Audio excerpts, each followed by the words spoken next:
نيخوف كدميخا مسكانا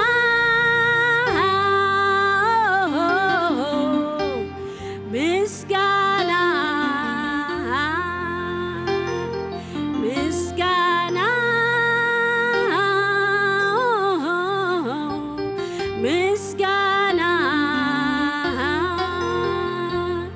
كقرب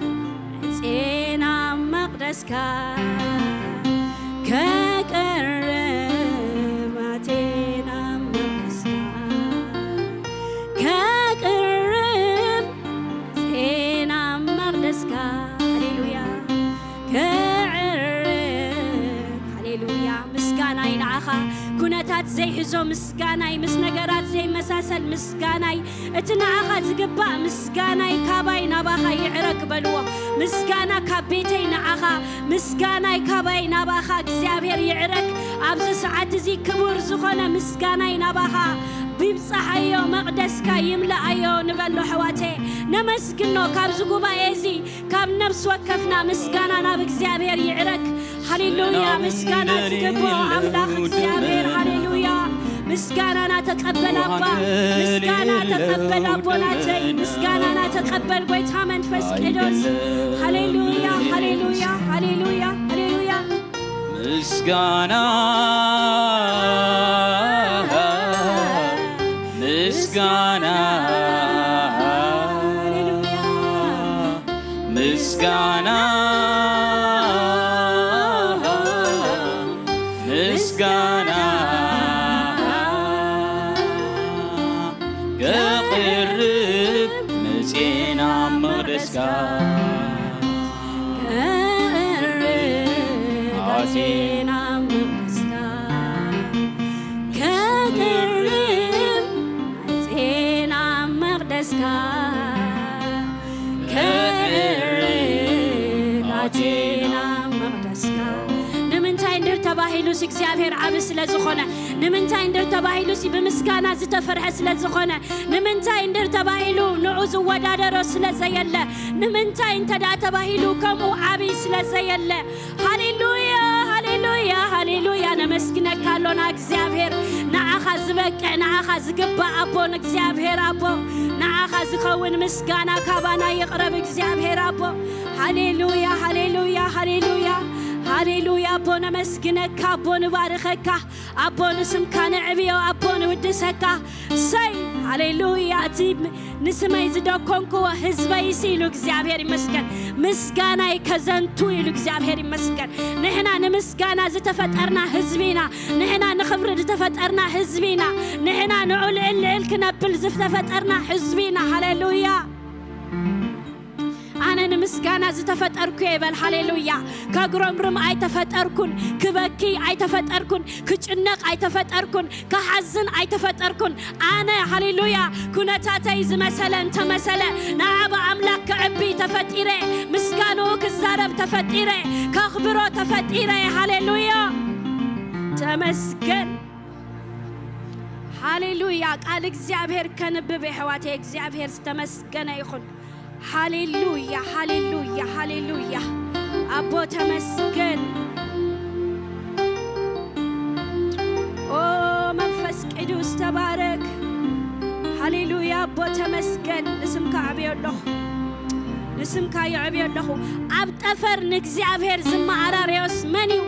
كابولدو سلطنات كمنيو نكزيابير زمسلو أمخر قدوسان أزيو زفره كابتو مابزوريو زلو كلاتهم زشبر أملاخيو እግዚአብሔር أملاخ سراويت كما خسلطون منيو وغويتا أمنت كابزوريا خالو نتعبيت بحر تغزع معبلاتون تتنسى نسخة تهدو معبلات تتنسى نسخة تهدو كم توقاقير كان رحب قد كايو بحيلك السم كان صلاتك بيتين كايو إخا ሰማያት ናትካዮም ምድሩን ናትካያ ንዓለም ምስ ምልአታ ሰሪትካያ ንሰሜንን ደቡብን ንስኻ ፈጢርካዮ ታቦር ሄርሞን ብስምካ ዕልል ብላሎ ኃይል ቅልጽም ኣሎካ ኢድካ ብርትዕቲ የማነይትኻ ልዕልትያ መሰረት ዙፋንካ ጽድቅን ቅንዕናንዩ ሰዓልን ሓቅን ቅድሜኽ ገጽ ይኸዳ ኣለዋ እቲ ዕልልታ ዝፈልጥ ሕዝቢ ብፁዕ እዩ ወእግዚአብሔር ብርሃን ገጽካ ይመላለሱ ብስምካ ምሉ መዓልቲ ይሕጎሱ ብጽድቅኻ እውን ልዕል ይብሉ ሃሌሉያ ሳይ እስከ ብዕልልታ ነዛ አምላኽ ነመስግኖ እስከ ብዕልልታ ነዛ አምላኽ ንባርኮ ሃሌሉያ ሃሌሉያ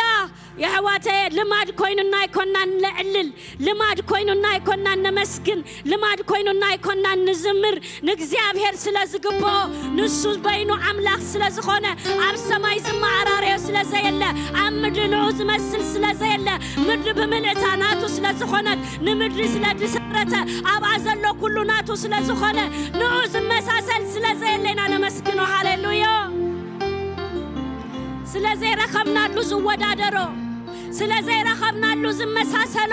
ስለዘይ ረኸብናሉ ኣብ ጥቕዑ ዝበጽሕ ስለዘይ ረኸብናሉ ዝማዕራረዮ ስለዘይ ረኸብናሉ ሃሌሉያ ቃል እግዚአብሔር እንታይ ብላሎ መሲሉኩም አሕዋቴ ኣብ ጠፈርሲ ንእግዚአብሔር ዝማዕራረዮ የለን ኢሉ እግዚአብሔር ይመስገን ኣብ ምድሪ ንዑ ዝማዕራረዮ የለን ሎሚ ዓቢ ጉዳይ ኣለኒ ዝብል ሰብ ሎሚ ናተይ ጉዳይ ኣዝዩ ዓቢ ዝብል ሰብ ኣነ በቃ ተሸጊረ ዝብል ሰብ እግዚአብሔር ከምዚ ብላሎ ንዓይ ዝማዕራረየኒ የለን ኣነ በይነ ዓቢ ናትክ ሽግር ኣይኮነን ዓቢ ናትክ ጉዳይ ኣይኮነን ዓቢ ኣነ በይነ ዓቢ ብላሎ አሕዋቴ እግዚአብሔር ንስኻ በይንኻ ኢኻ ዓቢ ንበሎ ካብ ነፍስ ወከፍ ሰብ እዚ ነገር ይውፅእ ሃሌሉያ ኣብዚ ከተማ ከዓቢ ዝደሊ መንፈስ ሎሚ ይውደቕ በኢየሱስ ስም ኣብ ነፍስ ወከፍ ክገዝእ ዝደሊ በኢየሱስ ስም ይውደቕ ንእግዚአብሔር ንበይኑ ኢና ንግዛእ ንሕና ንእግዚአብሔር ንበይኑ ኢና ነምልኽ ንሕና ንእግዚአብሔር ሓራ ዝተፈተናት ሰባት ኢና ሃሌሉያ ክርስቶስ ክውጥሓና ዝተፈትሐና ሕዝቢ ኢና ንሕና ሃሌሉያ እስከ ከምዚ ክንብልና አሕዋት ኢየሱስ ክርስቶስ ጐይታዩ ኣነ ንበል ኢየሱስ ክርስቶስ ጐይታዩ ክርስቶስ ክውጥሓኒ ክኸብረለይ ዝተፈትሐኹ ሰበ ሃራ ዝኾንኩ ሰበ ሽግር ክትመልከኒ ኣይተጸዋዕኻን ኩነታት ክተጨንቐኒ ፍቓድ የብልካን ኣነ ንርእሰይ ንክርስቶስ ዘግዛኹ ሰበ ዝተፈትሐኩ ሰበ ክርስቶስ ሓራ ክኸውን ሓራ ገይሩኒ በኢየሱስ ስም ሓርነት ሕዝቢ ኣምላኽ ዝኽልክል መንፈስ በኢየሱስ ክርስቶስ ስም ይግልብጦ ኣለኹ የሕዋተይ ክንጽሊና መንፈስ ቅዱስ በይኑ ይዝመልከና አሜን መንፈስ ቅዱስ በይኑ ይዝመልከና እግዚአብሔር ይመስገን ኣብዚ ጉባኤ በይንኻ ግዛእ ክንብልና እግዚአብሔር ይመስገን ካል ወላ ሓደ ከይገዛአና ሃሌሉያ ካል ወላ ሓደ ከይመልከና ሃሌሉያ እታ ተኣሲራ ዝነበረት ኢሉ ኣሕዋቴ ጐይታ ክኸብረላ ኣፍቲሑ ፈቲሖም ኣምፂኦምሉ ኢየሱስ ጐይታዩ ንሱ ምስ ከበረላ ንሱ ምስ ተወጥሓ ከቢራ እያ ሪኣቶ ዘይትፈልጥ ክብረት ሪኣያ ረጊፃቶ ዘይትፈልጥ ረጊፃያ ሰሚዓቶ ዘይትፈልጥ ሰሚዓ እያ ሎሚ መንፈስ ቅዱስ ነዚ ጉባኤ ወጥሃዮ ሎሚ መንፈስ ቅዱስ ነዚ ጉባኤ ቆጻጸሮ ሪኢናዮ ዘይንፈልጥ ነገር ክርኢ ኣሕዋቴ ሰሚዕናዮ ዘይንፈልጥ ነገር ክንሰምዕ ከድናዮ ዘይንፈልጥ መንገዲ ክንከይድ ሃሌሉያ መንፈስ ቅዱስ ምለኽ ንበሎ ኣሕዋቴ ምለኽ ንበል እስከ ንጸልይ ሃሌሉያ ንስኻ ክትከብር ከለኻ ዕረፍትና ንበሎ ኣሕዋቴ ንጸልይ ኣብ ማእኸል ጉባኤና በይንኻ ክበር ኣብ ነፍሲ ወከፍ ንስኻ ክበር ኣብ ነፍሲ ወከፍ ንስኻ ትግዛእ ሃሌሉያ ክበረልና ንገሰልና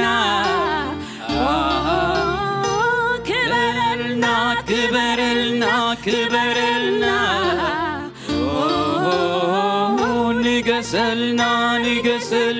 ንገሰልና ከማኻ ጌርና ነኽብሮ ካባኻ ሓሊፍና ነድንቑ ነገርሙን ነድንቑን ጐይታ የብልና ክበረልና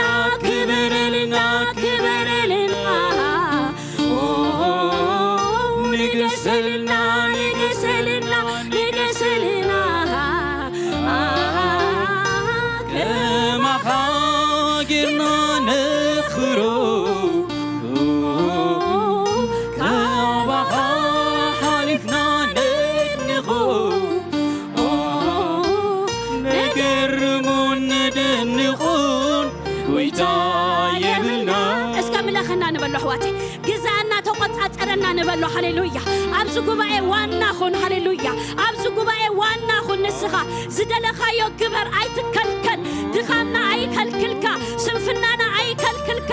ኣቦ ንስኻ በሃይል ግዛ ጉባኤና ተቆጻጸር ኣገልግሎትና ሒዞ እግዚአብሔር ኩሉ ነገር ባኻ ተተሓዘ ይኹን ሃሌሉያ መንፈስ ቅዱስ ንዓኻ ነግዛ ኣሎና ሃሌሉያ መንፈስ ቅዱስ ነግዛ ኣካሎና ግዛ ምለኸና ናይ እግዚአብሔር መንፈስ ንስኻ ዓንዲኻ ንስኻ መሰረትኻ ንስኻ ማእኸላይኻ ሃሌሉያ ንስኻ ማእኸላይኻ ኣቦ ምለኽ ንስኻ እግዚአብሔር ድኻም ይለዓል ኣቦ ስንፍና ይለዓል ምትሕልላፍ ይለዓል ኣባ እግዚአብሔር ወድኻ ክርስቶስ ኢየሱስ በኃይል ይግዛእ ወድኻ ክርስቶስ ኢየሱስ ይግመቕ ኣብዚ ጉባኤ ወድኻ ክርስቶስ ኢየሱስ እቲ ንክርስቶስ ካብ ሙታን እንደተንስአ ናይ ትንሳኤ መንፈስ ሃሌሉያ ኣብዚ ጉባኤ ይምለኽ ይጽልይ ኣለኹ ኣብዚ ጉባኤ ይግዛእ ይጽልይ ኣለኹ ኣብዚ ጉባኤ ይቆጻጸር ይጽልይ ኣለኹ ኣብዚ ጉባኤ ይወጣሕ ይጽልይ ኣለኹ ኣብዚ ጉባኤ ይረአ ይጽልይ ኣለኹ ኣባ ሰብ ከይረአ ጎይታ ከምታ ተኣድግ እግዚአብሔር ንስኻ ምስተወጣሕካ ያ እግዚአብሔር ንስኻ ጥራሕ ዝተረኣኻዮ ኣባናተይ ንስኻ ጥራሕ ክትረአና ኣኻ ነፍቅድ ኣለና ንስኻ ጥራሕ ክትገዝና ኣኻ ንህራይ ንብል ኣለና ህራይ ንመንፈስካ ህራይ ንቃልካ ህራይ ንሕግኻ ህራይ ንትእዛዝካ ህራይ ኣባናተይ ኣባ የሱስ ግዛ ኣባናተይ ግዛ ኢየሱስ ይግዛ ዝብል ብጣቂት ይስመሮ ኢየሱስ ይግዛ ዝብል ብዕልልታ ይስመሮ መንፈስ ቅዱስ ይምላኽ ዝብል ብዕልልታ ይስመሮ ሃሌሉያ ኣቦ ተመስገን ኣቦ ተባረኽ መንፈስ ቅዱስ ልዕል በል ሃሌሉያ ሃሌሉያ ሃሌሉያ ሃሌሉያ ሃሌሉያ ናይ እግዚአብሔር መንፈስ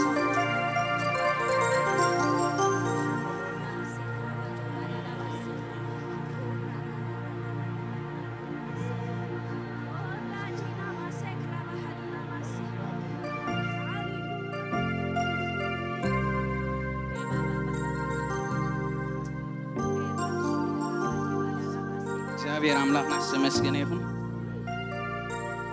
ሃሌሉያ አምላክ መስገን ካብ ቃል አምላክ ከነን ቢቢናሞ ወጌርና ከንዝምሪና እግዚአብሔር መስገን ኣብ ዕብራውያን 9:11 ደሎ ክርስቶስ ግና ናይቲ ዝመጽእ ሰናይ ነገር ሊቀ ካህናት ከይኑ ምስ መጸ በቲ ብሉጽን ፍጹሙን ብኢድ ዘይተገብረ ማለት ካብዚ ፍጥረት እዚ ዘይኮነ ድንኳን بدم ديبلاتاتن مراخوتن زي كونس بدم رؤسو نايزل على مدحان رخيبو حدا جيزة نابتي مقدس أتوه سلازي دم ديبلاتاتن أروحن حمخسي أرحن أبتم زرخوسو تناتيجو نمسراي سجا زقدس كاب كونس دم كرسوس بنايزل على منفس جيرو رؤسو بزيت ياف نأملاخ زغربة جدا نأخذكم نهيا وأملاخ كتقولوا كندي أزيون حلناهم كاموت جبري زين تهوبنا እግዚአብሔር አምላክ ሰመስገነ ይሁን ስለዚህ ደም ዚ ከንዝምሪና ኣብቲ ደም ኢየሱስ ክርስቶስ ህይወት አሎ ኣብ ደም ኢየሱስ ክርስቶስ ህይወት ይቅሬታ ምሕረት አሎ እግዚአብሔር መስገን ነቲ አሞንጎናን አሞንጎ አምላክን ዝነበረ ምስ አምላክ ዝነበረ ጽልኢ ማለት ምስ አምላክ ኃጢአት ዝነበረ ብደም ኢየሱስ ክርስቶስ ምትዕራቅ ከይኒ በዚ ደም ዚ ናብ አምላክ ብትብዓት ክንቀርብ ከይልና ስለዚህ ና አምላክ ክብሪ ይሁን ነው ምስጋና ይሁን ነው ማለት እዩ እግዚአብሔር መስገን ህይወት አሎ አልና ዝምሪና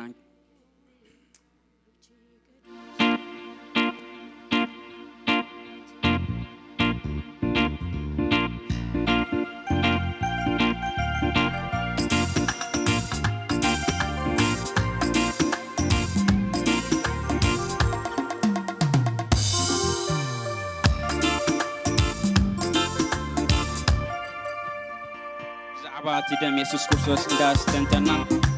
አመስቀል ቀራንዮ ዝፈሰሰ ደም እዚ ደም ዝምስፈሰሰ ሰላም ዘለና ሆይና እዚ ደም ዝምስፈሰሰ ህይወት ደለና ዕርቂ ደለና ኸይና ይቅሬታ ደለና ኸይና እግዚአብሔር አምላክ መስገን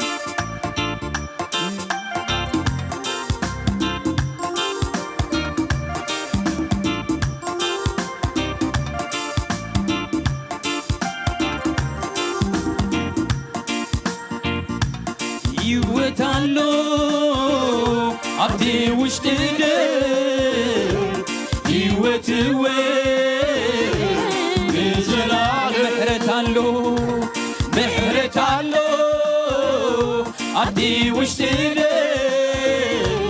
محرتوي بزلال يقريتالو عبدي وشتدي يغريتاوي بزلال يوتالو عبدي وشتدي يوتوي بزلال محرتالو عبدي وشتدي محرتوي بزلال يغريتالو عبدي وشتدي يغريتاوي بزلال يوتالو عبدي وشتدي يوتوي بزلال محرتالو عبدي وشتدي محرتوي بزلال يغريتالو عبدي وشتدي يغريتاوي بزلال دماراوي عيقدسن دمدي بلاتا عينت حلناها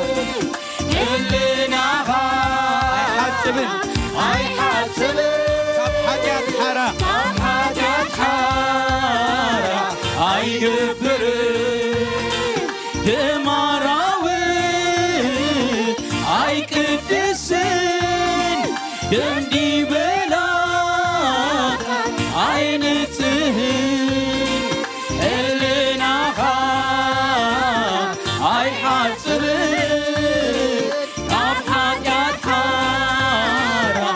يقبر سلسة هاليلويا نا يسوس دم كبور قدوس نا يسوس دم نا يسوس دم كبور قدوس نا يسوس دم سادحن دم نا يسوس دم كبور قدوس نا يسوس دم كبور قدوس نا يسوس دم سيف وسدم نا يسوس دم كبور قدوس نا يسوس دم كبور قدوس نا يسوس دم سناقف دم هيوتالو عبدي وشتدي يوتوي بزلال محرتالو عبدي وشتدي محرتوي بزلال يغريتالو عبدي وشتدي يغريتاوي بزلال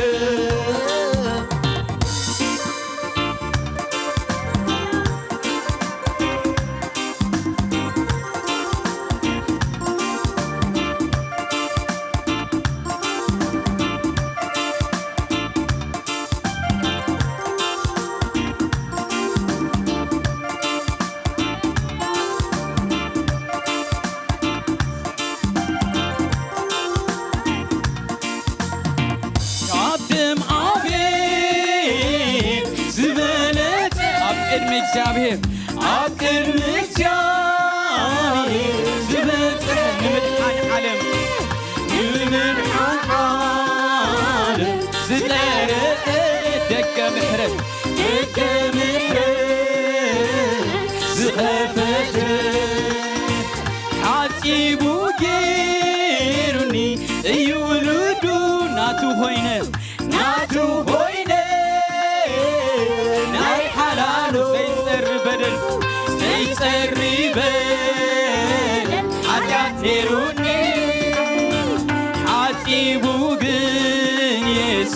አጽድቁኒ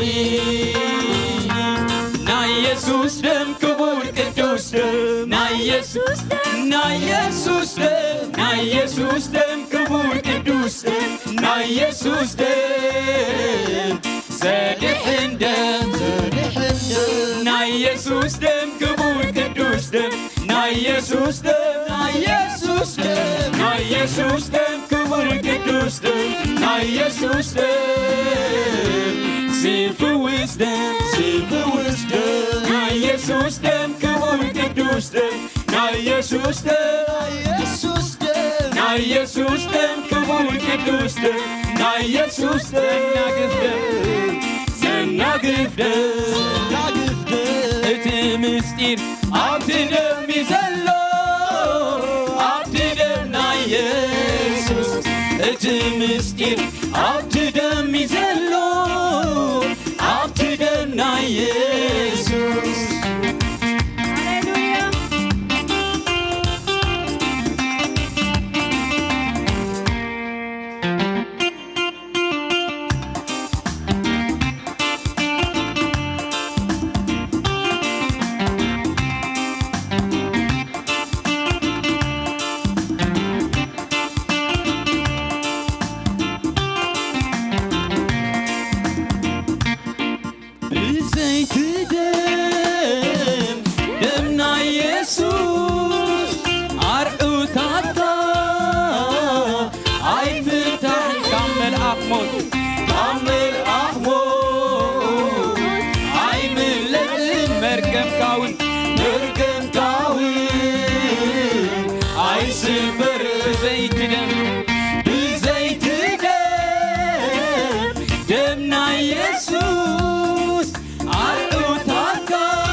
በትደሙ ተሓቲበ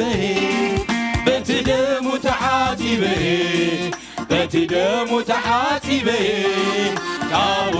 ዝወሓዘ በትደሙ ተሓቲበ በትደሙ ተሓቲበ በትደሙ ተሓቲበ ካብኡ ዝወሓዘ በትደሙ ተሓቲበ በትደሙ ተሓቲበ በትደሙ ተሓቲበ ካብኡ ዝወሓዘ በትደሙ ተሓቲበ በትደሙ ተሓቲበ በትደሙ ተሓቲበ ካብኡ ዝወሓዘ ሃሌሉያ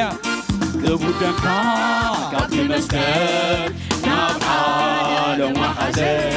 ካብኡ ዝተሓፀ ዘበለ ንጽህና ክቡር ደምካ ካብቲ መስቀል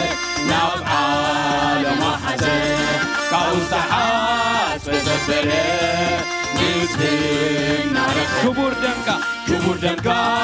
ካብቲ መስቀል ናብ ዓለም ወሓዘ ካብኡ ዝተሓፀ ዘበለ ንጽህና ስለዚ በትደሙ ተሓቲበ ሃሌሉያ በትደሙ ተሓቲበ ከመስግኖ በትደሙ ተሓቲበ አሜን አብኡ ዝወሓዘ በትደሙ ተሓቲበ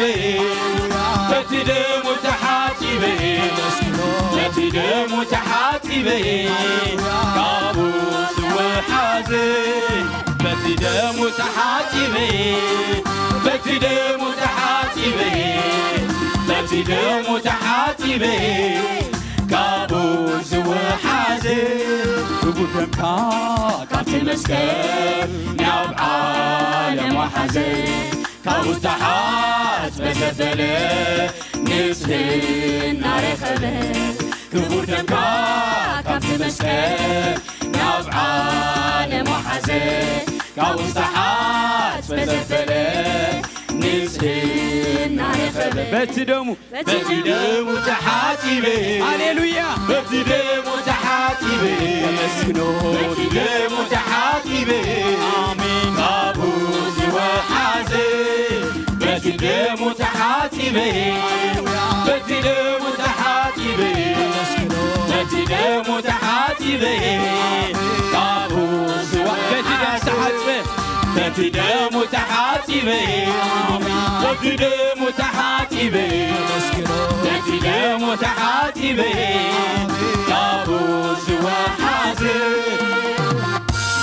ክቡር ደምካ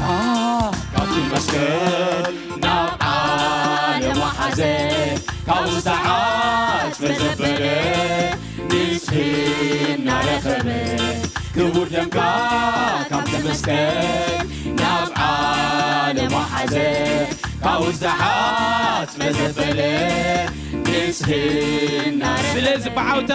በቲ ደሙ ተሓቲበ አሜን በቲ ደሙ ተሓቲበ በቲ ደሙ ተሓቲበ ካብኡ ዝወሓዘ በቲ ደሙ ተሓቲበ በቲ ደሙ ተሓቲበ በቲ ደሙ ተሓቲበ ካብኡ ዝወሓዘ ሃሌሉያ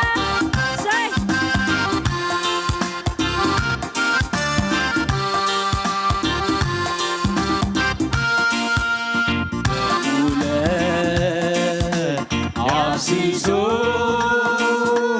አዳነ ደሙለ ያሲሶ አዳነ የማለ ባቢሆ አምላኬ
Adane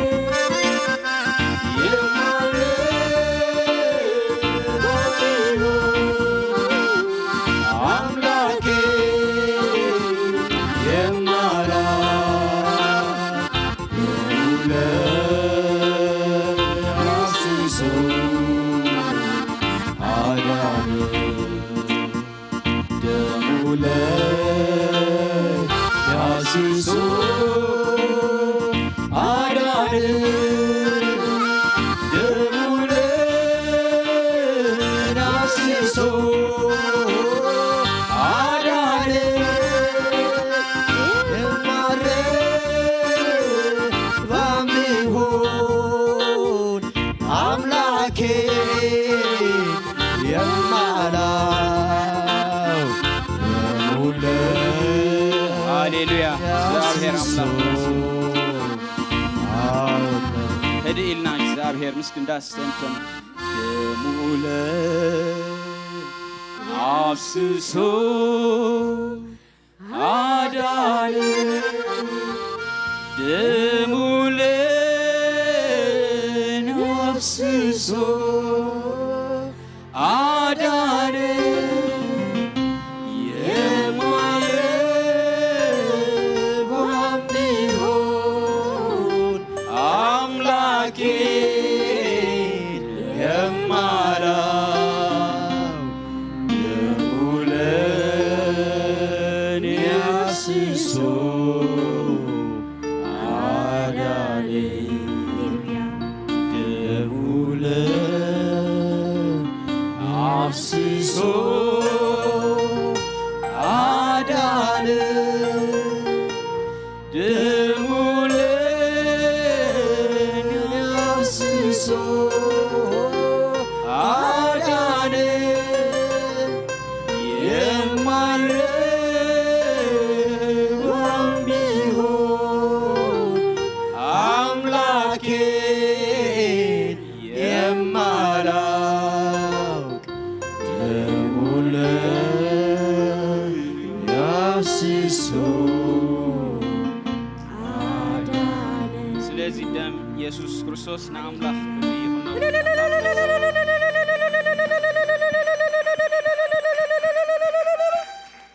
ሃሌሉያ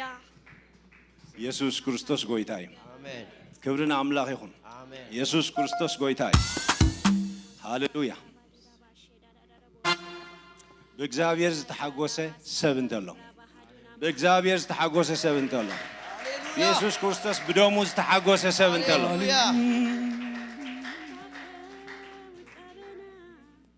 ቃል ኣምላኽ ክንሕጎስ እዩ ዝነግረና ንቃል ኣምላኽ ብምእማን ክንሕጎስ እዩ ዝነግረና ጻድቕ ብእምነት ብህይወት ይነብር ኣብ ካልእ ጽሑፍካ እንታይ ይብል እታ ንዓለም ንስዕረላ ስሳስ እምነትና እያ እታ ንዓለም ንስዕረላ እቲ ንኻልእ ነገር ድምፂ ንስዕረሉ እምነትና እዩ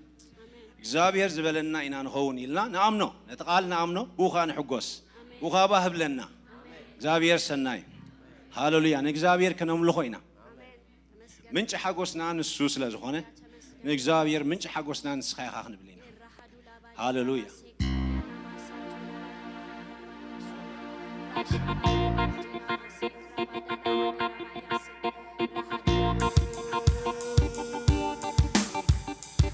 ብሓደ ኮይና ነመስግን ኩልና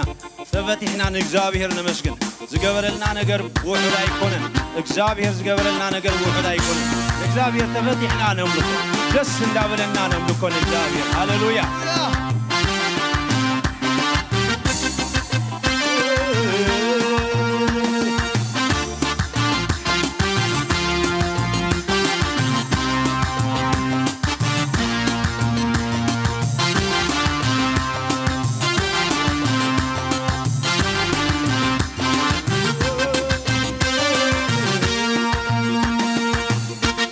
ንስኻ በይንኻ ትራይኻ ምንጭ ሓጎስ ንስኻ በይንኻ ትራይኻ የሱስ ምንጭ ሰላም ንስኻ በይንኻ ትራይኻ ምንጭ ጽቡቕ ሙሉእ ጽቡቕ ኣባኻይ ካብቲ ለውጢ ወይስ ምምልላት ትላሎት ዘይብሉ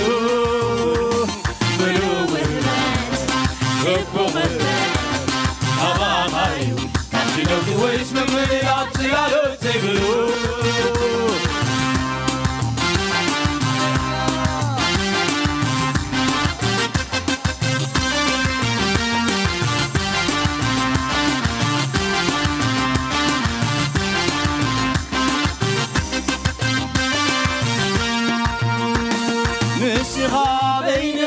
ترايخا من حقوسي نسخا بين خاطريخا يسوع من سلامي نسخا بين خاطريخا من تبغي قلوبي تبغي هوا خايو لو تويس من ميلاد سلالتي بلو تبغي هوا خايو لو تويس من ميلاد سلالتي بلو هاليلويا تبغي هوا خايو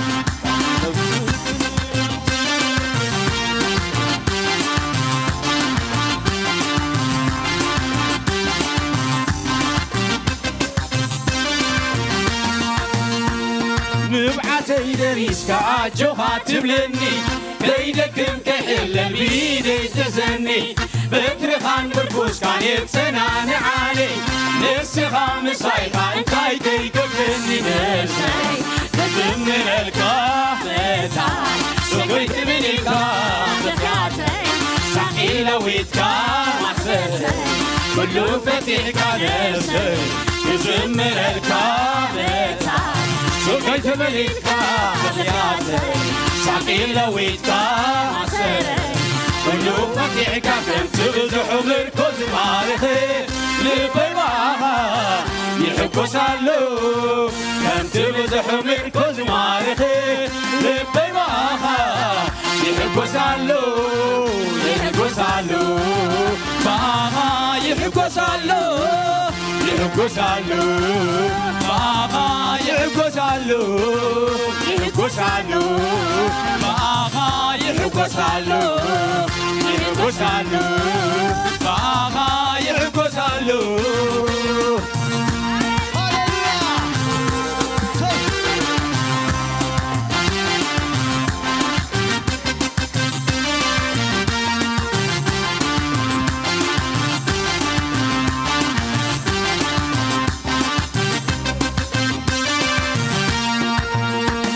نبعتي دريسك عجوها تبلني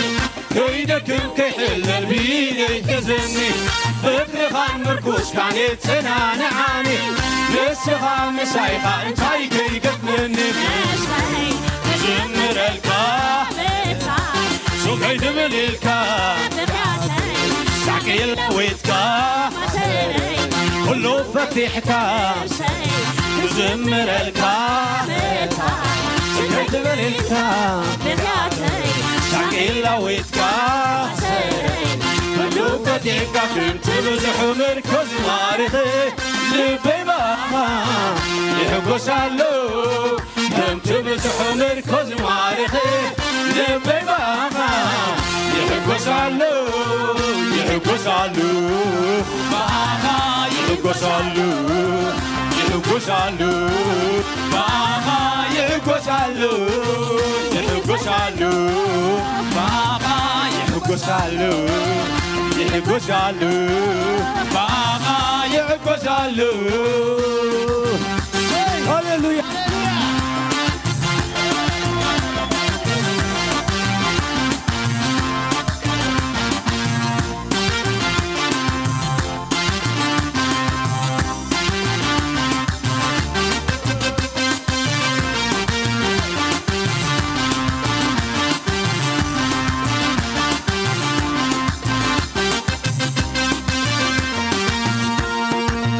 اتكن فردنا مدري مقباركا ويزحب ويزفسح بذري كل بنبرد زعالك نسوح حلافي ونباري يكون نسي يزمر الكافتا سكيت بالكافتا ساقي لويتكا كله فتيحكا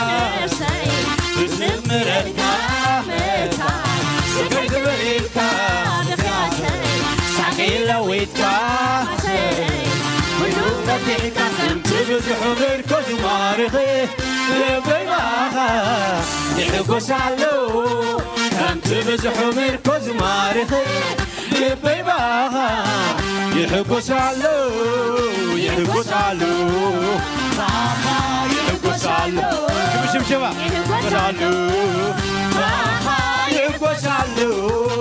ይሕጎሳሉ ባኻ ይሕጎሳሉ ይሕጎሳሉ ባኻ ይሕጎሳሉ ይሕጎሳሉ ባኻ ይሕጎሳሉ ይሕጎሳሉ ባኻ ይሕጎሳሉ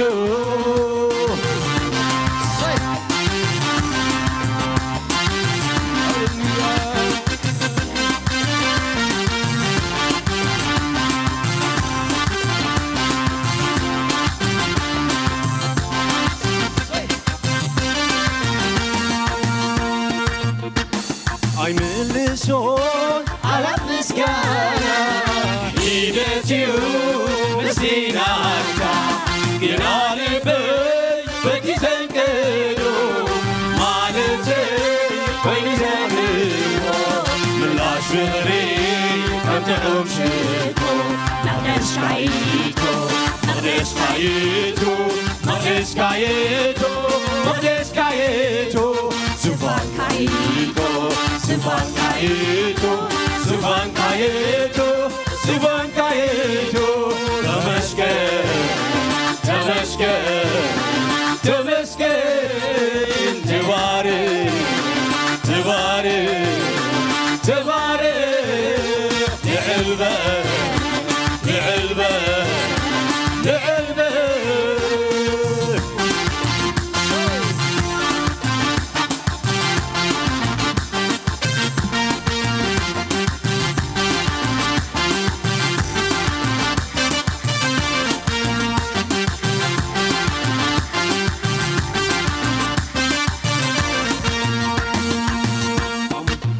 አምላኺኻ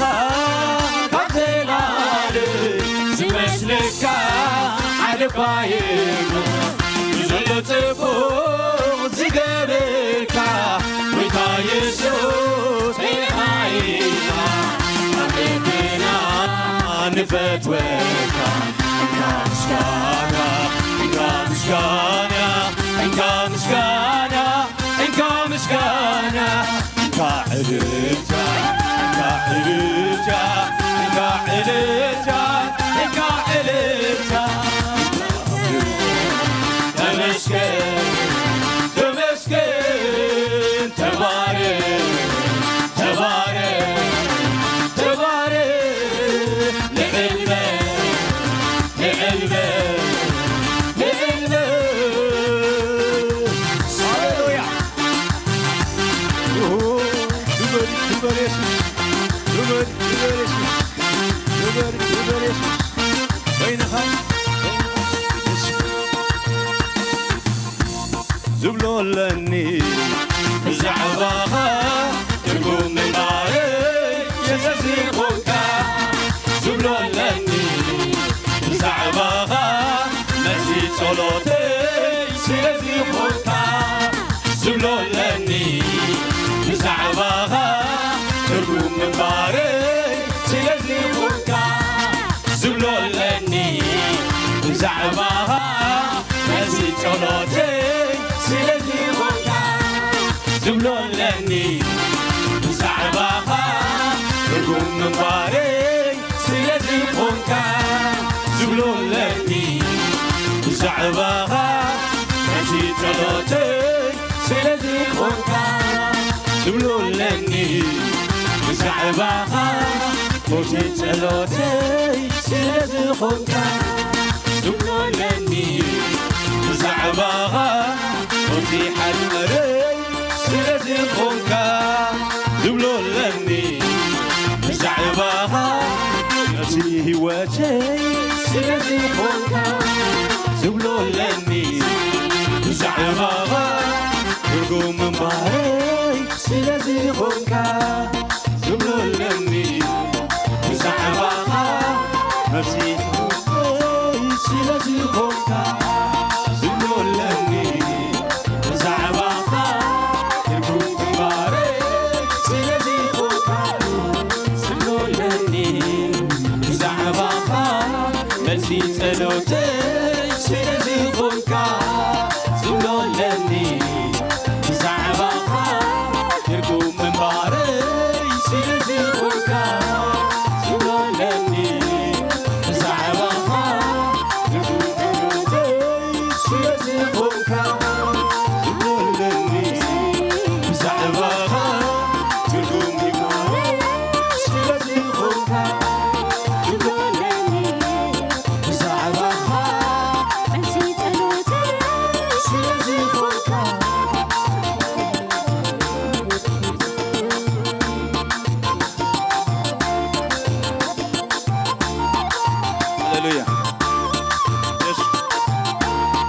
ክብርን ኢየሱስ ይኹን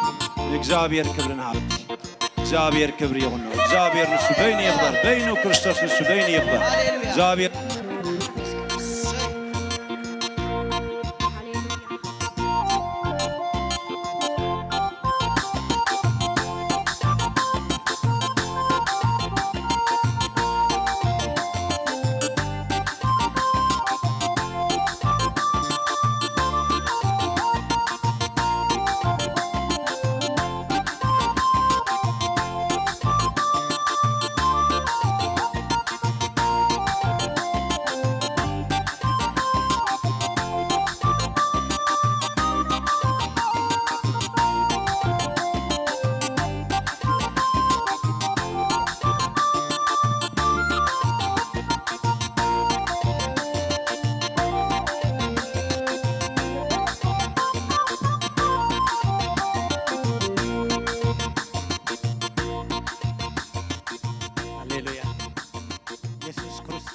ማለን ሎመን ዘላለምን እሱ ህያዊ ሃሌሉያ እጅ ድማ ስለ ምድርና እንጸልይና ሕዋተይ ከምቲ ኩሉ ጊዜ ንገብሮ ስለ ሃገርና ስለ ምድርና እንጸልይ ትሕቲልና ልብና ሴርና ማለት ኩነታት እንዳሐሰብና ዘሎ ነገር እንዳረአና ኣብኡ ግን ከይተረፍና መውጽኢ ከም ዘለና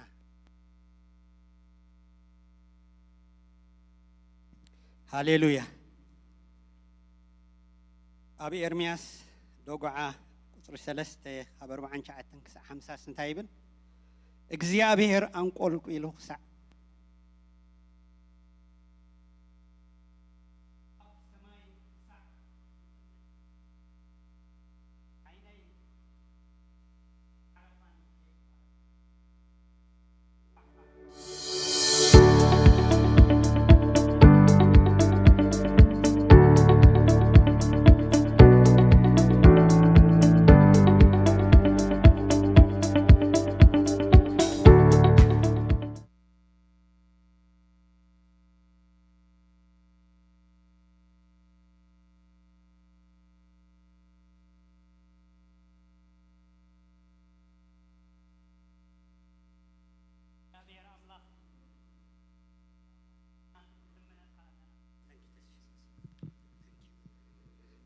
እግዚአብሔር አምላክ የዳውና ልዕልና ንልምነካ አለና ምሕረት ግበረልና እግዚአብሔር አባ ምሕረት ግበረልና እግዚአብሔር አባ ምሕረት ግበር እግዚአብሔር አባ ንልምነካ አለና ንምድርና ከተሐስባ ንምድርና ከጥመት እግዚአብሔር ከም እንደገና ከተቋጽረና እግዚአብሔር አባ ንልምነካ አለና እግዚአብሔር ሕፃውን ትኽትሪ እግዚአብሔር አባ መናእሰይ እግዚአብሔር አቦ አረገውቲ ኦ እግዚአብሔር አቦ አወዳትን አዋልድን እግዚአብሔር አቦ ክትርኢ ከጥመት እግዚአብሔር አቦ ንልምነካ አለና ተኮንፊዝድ ኮይኑ ዘሎ ህዝቢ እግዚአብሔር አቦ ተዋጢሩ ዘሎ ህዝቢ እግዚአብሔር አቦ ከጥመቶ ንልምነካ አለና እግዚአብሔር ምሕረት ግበር ንብለካ አለና እግዚአብሔር بدلنا بزيحيو حتياتنا بزيحيو እግዚአብሔር አቦ አይቋጸርናካን እግዚአብሔር አቦ አብ ሐሳብና እግዚአብሔር አቦ አይውተናካን እግዚአብሔር አቦ ምሕረትካ ግን አይወዳእኒሞ ሎሞን እግዚአብሔር አቦ ምሕረት ግበርና ዛ ምድር እዚያ ምሕረት ግበርና ዛ ሀገር እዚያ እግዚአብሔር አቦ ንልምነካ አለና እግዚአብሔር አቦ ምሕረት አብ ኤርትራ ክትገብር ንልምነካ አለና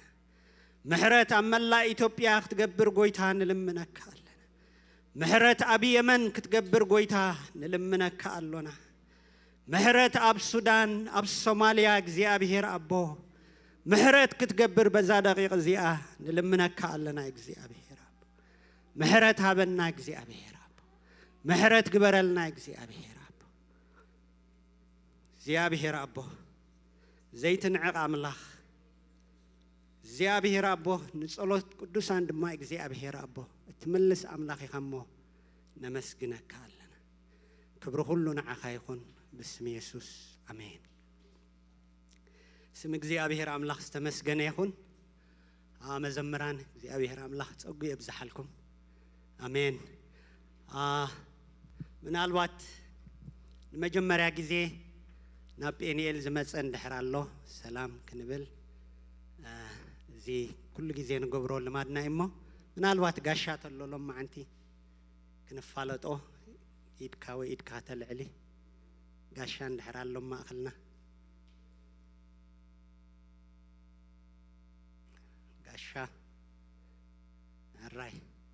አይ ቲንክ ኩልና ደቂ ገዛ ኢና እቲ ዘለናይ ሰሙናዊ መተንባህታ ኩሉ ጊዜ ረቡዕ ናይ ወንጌል አገልግሎት ካብ ሰዓት 6 ናይ ኣጋምሸት ክሳዕ ሰዓት 8 ኣሎ ኩልና ልብና ናብ ዝነቂሉ ክንመጽእ ክንሓብር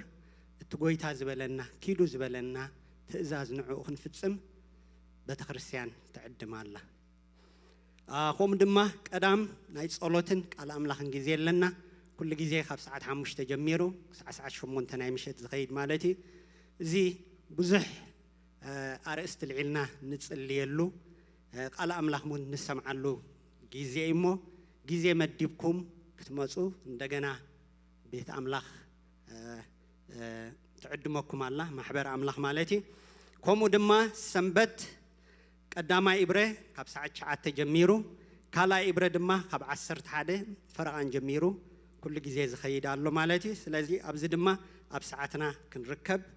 ስድራ ቤት ድማ ቆልዑ ሒዝኩም ክትመጹ ከም ትኽእሉ ኣብ ክልቲኡ ኢብረ ማለት እዩ ቤተክርስትያን ከምኡ ትዕድመኩም ኣላ ማለት እዩ ክትመጹ ከለኹም ኩሉ ጊዜ ግን ኣብ ውሽጢ ኣቲኹም እቶም ቆልዑ ከተመዝግብዎም ብእውን ተዘኻኽር ማለት እያ ሳልሳይ ኢብረ ከዓ ካብ ሰዓት 5 ጀሚሩ ዝቕጽል ኣሎ ንሱ ድማ ፎከስ ናቱ ኣብ መንእሰያት ዝኾነ ማለት እዩ ኣብኡ ንመጺና ክንሓብር ከምኡ ነዘኻኽር ማለት እዩ ከምቲ ኩሉ ጊዜ ንገብሮ ከዓ ጸሎት ከዓ ኣብ ቤትና ኮይና ንጽልዮ ከዓ ሶኒ ሶሉስ ሐሙስ ካብ ሰዓት 8 ክሳዕ 10 ዝኸይድ ኣሎ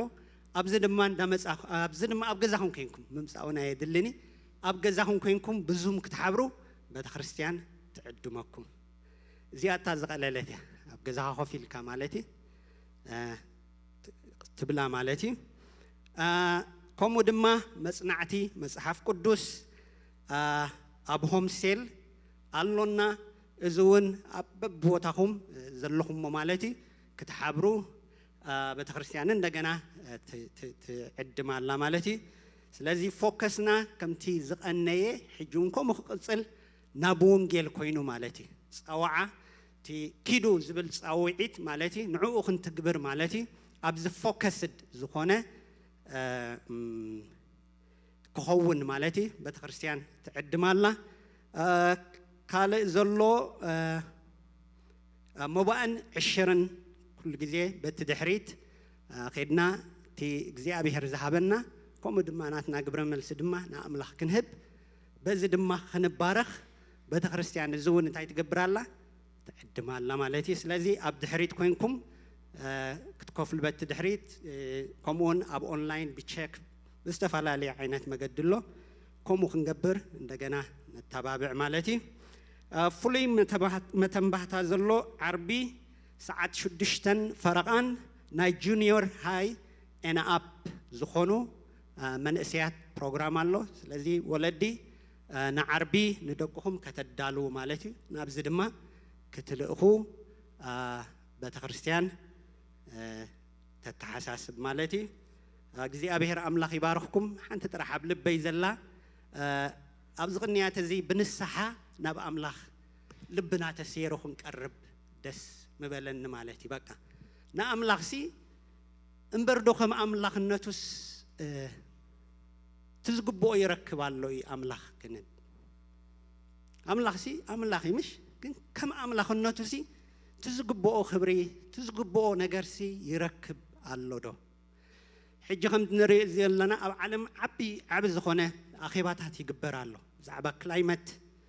ናይ ዓለም ክላይመት ኣርእስቲ ሒዙ ዓቢ ጉባኤታት ይግበር ኣሎ ዓበይቲ መራሕቲ ብዘለዉ ዓበይቲ ፕሬዚደንታት ገሌታት ኣለዉ ማለት እዩ ፓንደሚክ መፂ ዝሓለፈ ከቢድ ፓንደሚክ ሓሊፉ ማለት እዩ ግን ኣብዚ ኩሉ ኩነታት ሲ ንኣምላኽ ሲ የቋፅርዎ ደሎ أملاخ زنتاي تبل الله إزسي بمنتا يمسئنا ديوم زبلو زلوس ويس نابكال يوم زتقوم زلو أبو خوين كامالتي أبيت كبعل خزانة كيا بيت مالتي بعل خز سرح كيا زدوكم كيا بعل خد ديزاين كم تدفوت وجيركا ياس سدرا بيت قلو أبو أتهم مالتي فحبتن نبلومه دحرك أمفتح خرقبي لهم نأخذ قوات صاروخ مالتي أبتدأ قصة خواص خاص منهم كم زي بالكا input كم زي بالكا كتكون كلها كما يسمعكم حواتي أملاخ أبكم positions الله هين يسمعنا أنا مالتي سلازي نجزي أبهر كم زدق قفنا متأن مالتي أبكد ما أملاخ بنسحق نقرب مالتي أبزوجت إذا تبلا شوات عالم كأي حواتي pollution راح يكون نزله أوها زموتو سبات الله نموتو نزدفو سبات الله እግዚአብሔር አምላክ ግን ዘሐለየሎም ማለት ብዛዕባውን ከአክን ሐስብ ሕዋቴ ስለዚህ ብዝቅንያት ኣብ ኩሉ ፕሮግራማትና ማለት ኣብ ናይ ወንጌል ኣብ ናይ ዙም ኣብ ናይ ዝኩሉ ዝግበር ዘሎ ማለት እዚ ነገር እዚ ክንሐስብ ማለት ብዛዕባቶም ዝሞቱ ክንሐስብ ብዛዕባቶም ዘይፈልጠት ዝኸዱ ዘለው ክንሐስብ እሞ ኣብ ቅድሚ ኣምላኽ ምሕረት ክንልምን ከምኡ ኣብ ልበይ ዘሎ أكافلكم مالتي እግዚአብሔር አምላክ ይባርክኩም thank you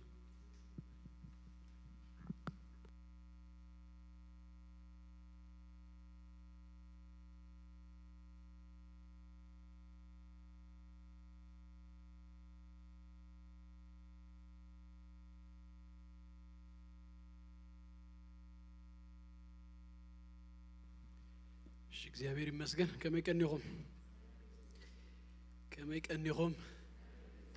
كبرنا أملاخنا يخون بزوح كوف سلنبل حنساعدو كابت زلنايو بدديلنا زيابير مسكن كنصلينا زيابير يبارخ ويتا كزاربنا قالو كبنا بسم يسوع كريستوس نصلي زيابير يبارخ هاليلويا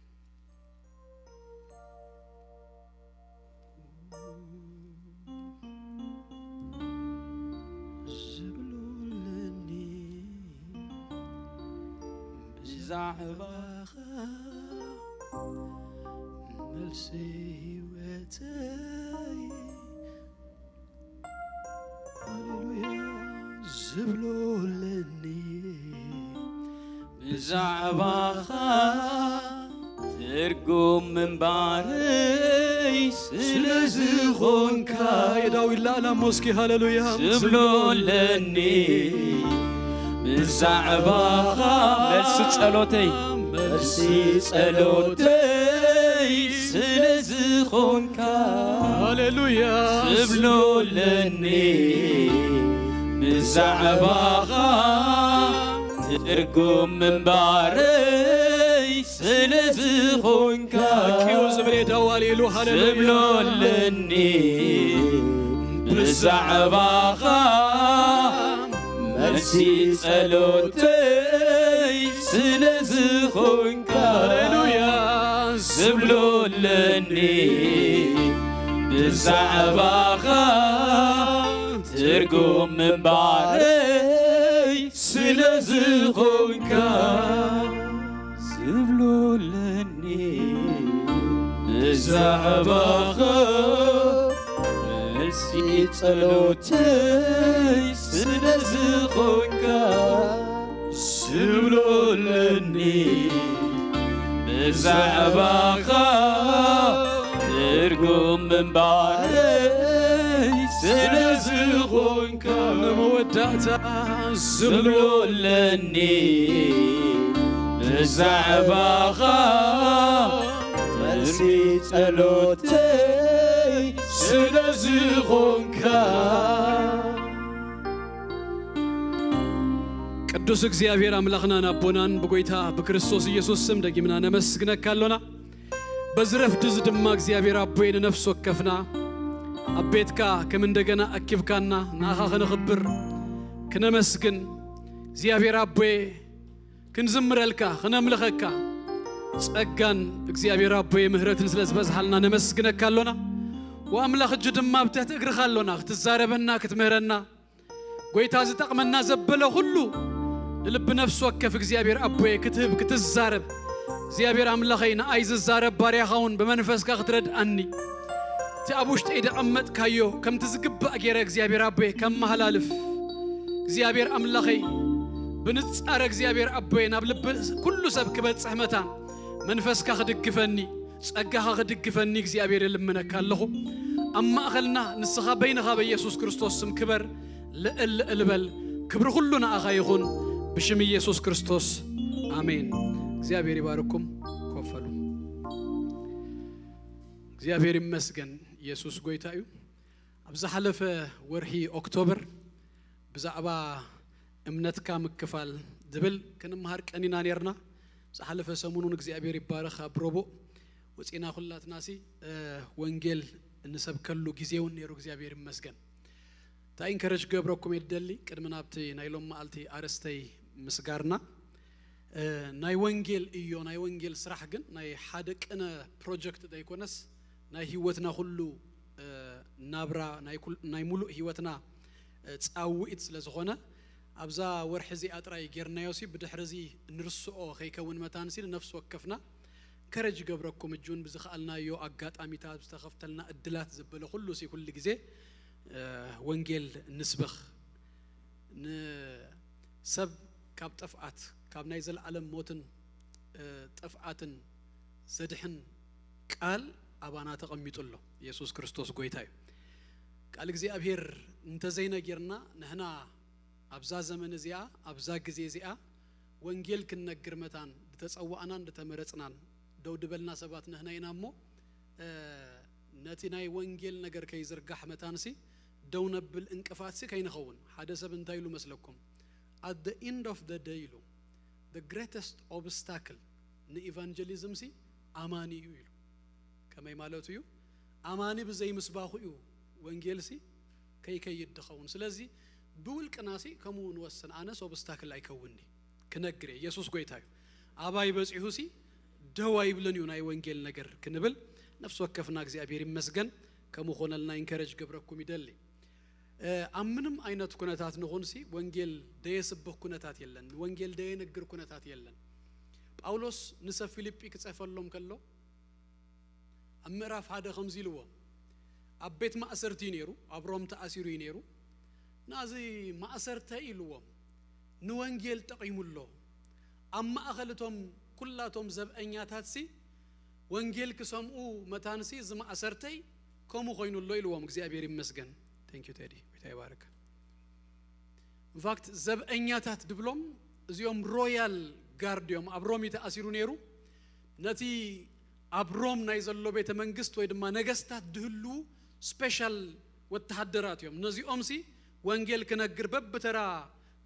ክህሉ ወይ መጹ ነሮም ስለዚህ በበተራ አብዝ መጹሉ ጊዜስ ንሁሉም ወንጌል ይነገር አብዝ ሆነ ይሁን ሀገር እሙን ድባሃል ወተሃደር እሙን ድባሃል ዘቤስት ዝባሃል ሚሊተሪ ሲ አብት ዙሪያ ቤተ መንግስት ይዘሎ ነቶም አብት ዙሪያ ቤተ መንግስት ዝነበሩ ድማ ንጳውሎስ ንምህላው አብትሮም ተአሲሩ ስለዝነበረ ናቡ ይመጹ ስለዝነበሩ ተይዝባሃል በ4 ሰዓት ወይ 6 ሰዓት በበተራያም ድእሰሩ ምስ ጳውሎስ መጽዮም ሲ በሓደ ይቁረኑ ይእሰሩ ተሩኹ ደኸሎ ወተሃደር ይኸይድ ካለ ዘበኛ ድማ መጽሱን ይእሰር ንጳውሎስ ጽቡቅ እድል ኮይኑሉ ዘዝ መጽሲ ወንጌል ይነግሩ ዘዝ መጽስ ወንጌል ይነግሩ ስለዚህ whatever አይነት ኩነታት አሲሩና ኸውን ኸል አነስ እጂ ሞር ወሊደስ ቤቢሲት የደገብር ደለኹ አብ ገዛ ይዘለኹ ተአሲረለኹ እንተ ይልኪ ቴሌፎን ደደውልክሲ ክትነግር ትኸሊኺ ምንም አይነት ኩነታት ንኹንሲ ነቲ ኩነታት ተሲ ክንጥቀመሉ ንኸሊና ጳውሎስ ከሙ ገይሩ እንታይ ከሙ በመግባሩ ነቶም አብቶም ማእኸል ዘበእኛታት ወንጌል ምስባኽ ወንጌል መንጋር ኮይኑ ካላይ ነገር ድማ እንታይ ኮይኑ መስለኩም አቡ ዝነገረና አብደገ ዘለው አብሮም ዝነበሩ አመንት ድማ ጳውሎስ እኮ አቤት ማእሰር ተኸሎ ክንድዚ ድገብር እንድሕር ኮይኑስ ንህና ደአ ማዕረግ እንደ ኢሎምሲ ንሳቶም ድማ ጸኒኦም ወንጌል ክሰብኩ መታንሲ ምኽንያት ኮይኑዎም ኢየሱስ ክርስቶስ ጎይታዩ ወንጌል ክነግር ከለና ነቲ ዝንነግሮ ሰብ የድህን ነቲ ዘይነግር ድማ ከምታ አንቶ ይዝበልኩኹም the greatest obstacle ንሱ ባሉ እንዲ ተአማኒ ንኡ ድማ ነንቆ ሆይና ዘሐለፈ ረቡ ዝወጻናሉ አንቶ ይነግሮም ነራ أمنجو أمشت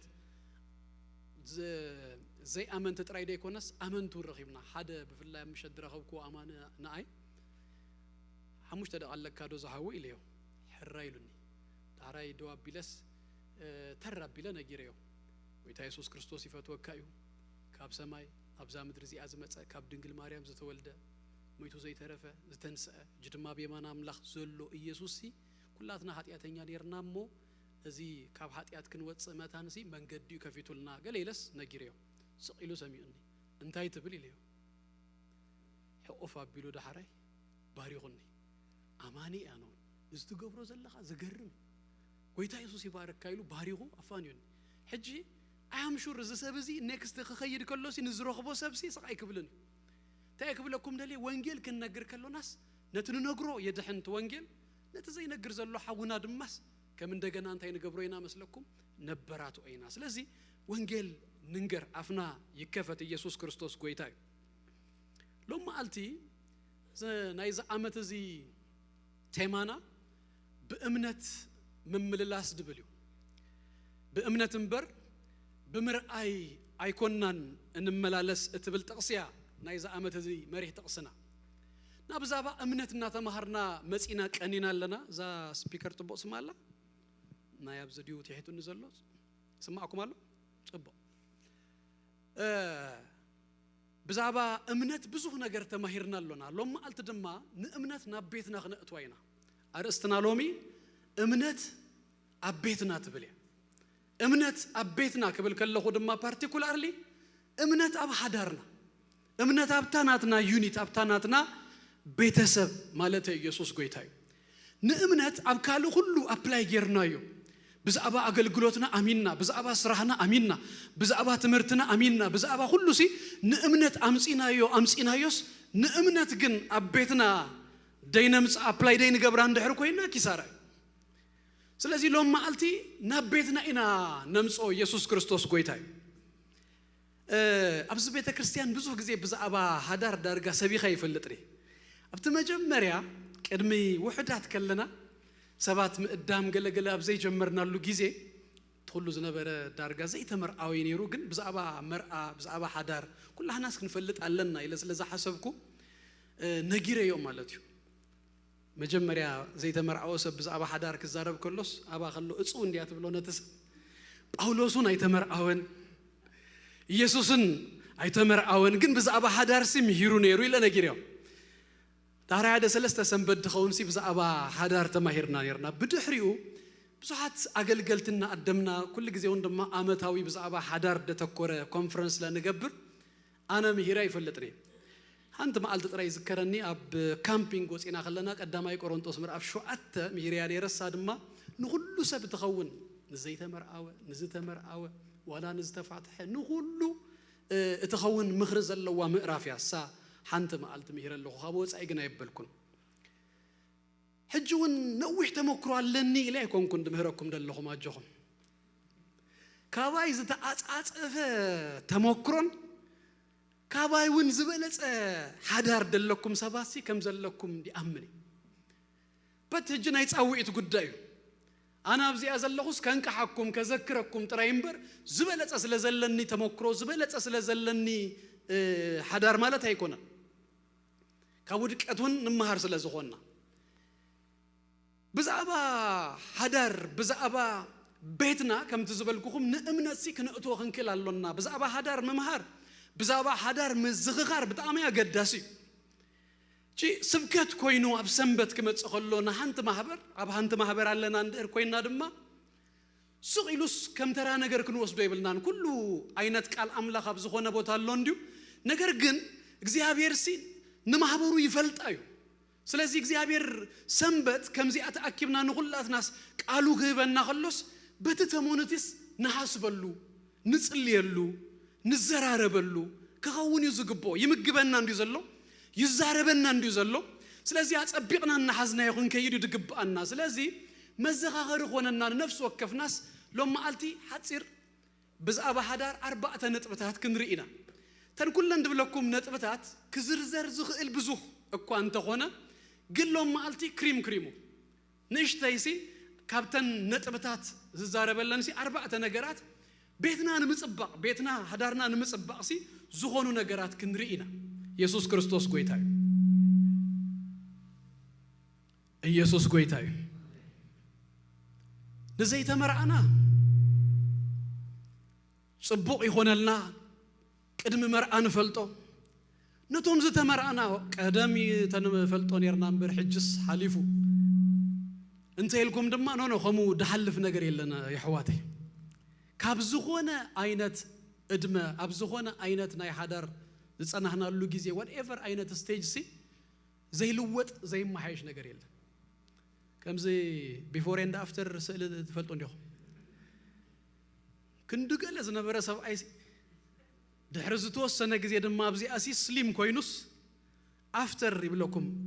ሕጂ ካብታ ቢፎር ናብዚያ አፍተር ሲ ታይ ገይሩሎ ክጎይ ጀሚሩሎ በዓል ዶናት ተሓዲገን ኣለዋ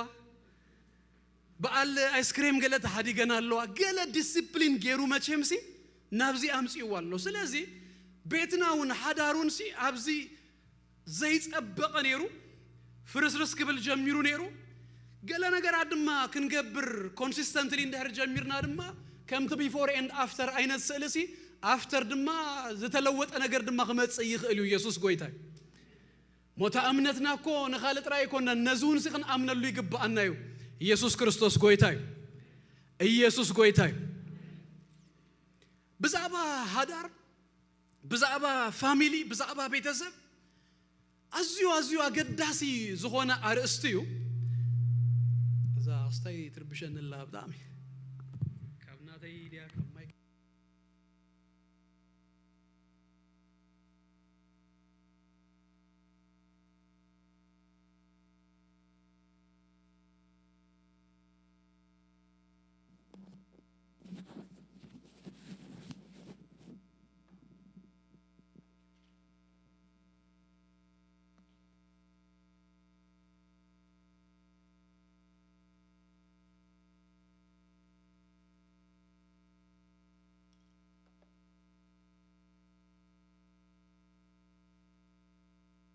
ሕራይ ጽቡቕ ሰረ ተስፋ ይገብር ታይ ዝብል ነይረ ብዛዕባ ሓዳር ኣዝዩ ኣገዳሲ ነገር እዩ ከምቲ ዝግብኦ ግን ድገርመኩም ነገር ሲ ዓለም ትኩረት ትበሉ ነገር ኣይኮነን ኣብዛ ኣደ ጃንት ኤግዛምፕል ክበኩም መኪና ክትዝውሩ ደሊኹም መኪና ክትዝውሩ እንድሕር ኮይንኩም ትኸዱ መጽሓፍ ይወሃበኩም እዚ መጽሓፍ እዚ ብዛዕባ ሕግታት ናይቲ ትራፊክ ኩሉስ ዝሓዘ እዩ በዚ ቀያሕ ቢጫ ገለመለ ከምዚ ክኸውን ከሎ ከምዚ 30 ተኸደሉ ገለ ተኸደሉ ተባሂሉ ሲ መጽሓፍ ይወሃበካ ታ መጽሓፍ ብምልእታስ ተንብባ ዳህራይ ድማ ኤግዛም ኮፍ ትብል ኮፊልካ ድማ ትፍተን ምስ ሓለፍካ ክላስ 7 ድበሃል ይወሃበካ ዳሃር ድማ ሳጥራይ እኽልቲ ኣይኮነትን ኣብ አክቹዋሊ ኣብ መንገዲ ተላሚድካ ድማ ትመጽሞ ሮድ ቴስት ድበሃል ኣሎ ሓደ ሰብ ምሳኻ ኮፊሉስ ጽቡቕ ከም ትዝውር ተንሕግታት ከም ትዝግባእ ጌርካ ኣፕላይ ከም ትገብረንሲ ይፍትነካ ፈቲኑ ምስ ሓለፍካ ሽኡ ላይሰንስ ድበሃል ነገር ሲ ይወሃበካ ትዝውር ንምንታይ እዩ ዝኹሉ ሰራሪኦሙልና ምክንያቱ ናይቲ ሰብ ናይ ገዛእ ርሱን ናይ ካልእ ሰብ ሂወት ሲ ኢንዴንጀር ክገብር ስለ ዝኽእል ኣብ ሓደጋ ከእቱ ስለ ዝኽእል ሲ በዚ ፕሮሰስ ሲ ክሓልፍ ኣለዎ ተዘይ ኮይኑ ሓደጋ ክፈጥር ስለ ዝኽእል እቲ ዘሕዝን ግን ክምርዓው ዝደልየኽ ሎም ማልቲ ክምርዓው ደልየ ዝበለ ህጽይቱ ሒዝዋ ኣብ ሬጅስትሪ ኦፊስ ይኸይድ ሎሚ ድሕሪ ፕሮግራም ሰዓት 2 ሬጅስትሪ ኦፊስ ትኸይድ ክንምርዓው ደሊና ትብል ፕሮፐር ድኾነ አይዲ ከም ዘለካ ይሓቶኻ ትነግሮ ተህቦ 87 ቅርሺ ኣመስለኒ ትኸፍል ፕሮሰስ ገይሮ እታ ላይሰንስ ፕሪንት ገይሮ ምህቦኻ ምስክር ዘመርዓወካ ሰብ ገለገለ ድፍርመላ ዳሽ ኣላ እሳ ሂዝካያ ተመጺኻ ሎም ማልቲ ተፈሪምና ልካስ አንተ ወይ ሲንግል ነርካ በዘይ ምንም አፍልጦ በዘይ ምንም እንታይ ናበይት አጥቱለኻስ ይርዳዕካ ዲዩ ገለሲ በዘይ ምንም ነገር ሲ ከምዘላታ አንተ ወይ ሲንግል ነርካ ሎም ምርኡ ኮይንካስ ሓዳር ድበሃል ትጅምሮ ትኽእል ማዕረግን ይራእዩ ዲዛስተር ከምጽእ ዝኽእል ነገር ሲ ከምዘላታ ክትኣቱ ትኽእል ኢኻ ንህና ግን ከም ክርስቲያናት ግን ከምኡ ክንከውን ይብልና ኢየሱስ ጎይታ እዩ ስለዚህ ክንፈልጥ ክንዘኻኸር ተንክንገብረን ዝግባአና አቤትናሲ ክንኮኖ ዝግባአና ነገራሲ ኩል ጊዜ እስክንዘኻኸር ይግባአና እዩ ከም ትዝበልኩኹም ሎ ማልቲ 4 ሓፂር ነጥብታት ክንርኢ እሞ ክንውድኢና ቀዳማይ አቤትና ሓዳርና ክጽብቕ ንሓዳርና ከምታ አምላኽ ድደልዮ አይነት ጌርና ክንወስዶ መታ እንድገብረና ሓደ ነገር አድላይ ነገር አሎ ንአምላኽሲ ክንቀድሞ ይግባእ እግዚአብሔር ኩል ጊዜስ ቀዳማይ ክኸውን ይግባእ እዚ ስለዚ ተመርዓውና ስለ ሓዳር ስለ ዝገበርና ጥራይ ደይኮነስ ናይ ኩሉ አማኒ ህይወት ይኸውን ደለዎ ማቴዎስ 6:33 ሲ ጽድቁን መንግስቱን ድለይ ካሉ ሁሉ ድማ እንታይ ከገበረኩም ክውሳኩም ይክዋሐበኩም ተባሂልናለና ስለዚህ ንአምላኽ ኩል ጊዜስ ከነቀድሞ ይግባእ ንጎይታና ኢየሱስ ክርስቶስ ሓደ ሰብ መጽኡ ሓቲትዎ ማቴዎስ ምዕራፍ 22 ተአባይ ትእዛዝሲ ካብ ህግስ አይነይቲ አይሉ እስራኤላውያን አይሁዳውያን በጣም ጥንቁቃት እዮም ትፈልጡ ዲኹም ነተን 5 መጽሐፍቲ መርሚሮም ከይዶም 613 ትእዛዝ ከም ዘሎ ፈሊጦም ዳስዋ ዩጂዚ ክጽልዩ ከለው አይሁዳውያን ጻዕዳ ሰማያዊ ድማ ሽራጥ ዘለዎ ዘፈር ዘለዎ እንተሪኦም ሓደ ወዲ አቤት ጸሎትና እስራኤል ከአቱ ከሎ ድኽደኖ ክጽሊ ከሎ ድገብሮ ወዲ 13 ዓመት ምስኮነ አብቲ ገለ ስርዓት አሎ ምስተፈጸመ ይወሃቦ ካብት ወዲ 13 ዓመት ጀሚሩስ ነታ ክዳነቲ አጊሩዩ አብ ከምዛ አብ ጉባኤ ኮፍ ድብል ክጽሊ ከሎ ምስ አምላኽ ብኡዩ እና ተኸደነ ድጽሊ አብን ተንዘፈር 613 ሕግ እግዚአብሔር ይዙዩ ነትቃሉ ይዙዩ ምስ አምላኽ ድራኸብ ኢሉ ስለዚ አምን ማለት እዩ ሕጂ ዝሰብ አይዚ ካብ 613 ሲ ሓንቲ ክሕዝደልዩ ታዛ አቤት ትእዛዝ ካብ ሕግሲ አይነይቲ አይሉን ኢየሱስ አትዩ ኢየሱስ ድማ እንታይ ኢልዎ ኢየሱስ ከአን እግዚአብሔር አምላክካ بملو لبخان بغلو نفسخان بغلو حساباتكان أفكرو إذا أتعبين كقدامي تتأزازن يعني سلازي تازا عبيتن كقدامي تتأزازن نفسه كيف سبك هزازن لوسي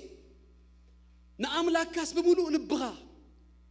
بملو حسابك بملو حيل خاص أفكرو أتبليها كحدار كابتناي سينجل هيوت اكستنشن يو إلى إذا أمنانا كمزي صبق منفساوي النت زي صنهوس مستمر أو منفساوي قلا خخونا يكلن تاز أداخرنا هنسي منهم تلوت أنا قريب اللاند ويد ما تبارلاس دلوت أن تغيرون نجارسي يبل كم تعنتوا يزبلكم دقر مكم نجارسي سبات مدلاو كجبرو خلو بزعبا حدا نتعنت معلتي بزعبا ويدينج تبهال كندي ساعات يزطف كندي نجارات كندي إنرجي يزطف جن حنت مالتيا تحلفي بزعباتها ميرج تبهال بزعباتي شيوت بزعباتها حدار بقلو جن كم تسقب بأسين دالولوني ده أجي أنت أكمل لكم دليل ومي زي تمرأنا أنت لناس مستمرأ ناس زمت سلوت إلا أنت هيوتتيا نسيا تقتصر على حدار مسمى أخسيا قولوت مس ولد كون دك كون نسيم ساعة تقتصلتها بأخذ تجمرت نجار سي ناتو إكستنشن يمبر حدش زمت نجار يلا هانتو قال أمانيتيا أب بيت أمانتي أبيا داقوب بزت يونيفرسيتي قال مسبسحت كاب كله شتت اندابلت كده كله نجار عدما إكسبيرمنت كتجمر جميرة كلن كتناخفن قال سي كابت منفساوي هيوتوا الى وصيات افيا نادقدق نابز بلا ناي كال عينت هيوسي اتيا دهراي حدا اماني مس ازمهر نبيت املاك كتملسي ينغرا جميرو يمسكرلا جميرو كتملس انكريج غبره نازا والزي انا دي اخيدا دي اماني تيلكوبي كمزيل اتنغرا هذا ودي رخيب اللغو ناب تشرچس تملسي قال اندابلس قال املاح ينغرني وانجيل ينغرني بتام يدفتوكا قال اندابلس نديات نغرا ناد غرمك دس بالودي خما انا سوسو خيكون سبعي دخون كمرعو ددليو عين السبسي ድረኸብኩ ይመስለኒ ኢላታ ሕጂ ኣዲኣ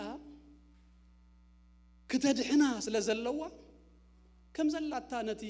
ዝፈጠጠ ሓቂ ነጊራት ሃኒ ኢላታ እዚ ትብልዮ ዘለኺ ሰብ ከምቲ ዝብልዮ ዘለኽ እንድሕር ኮይኑ ንኣኺ ኣይጥምትን ኢላታ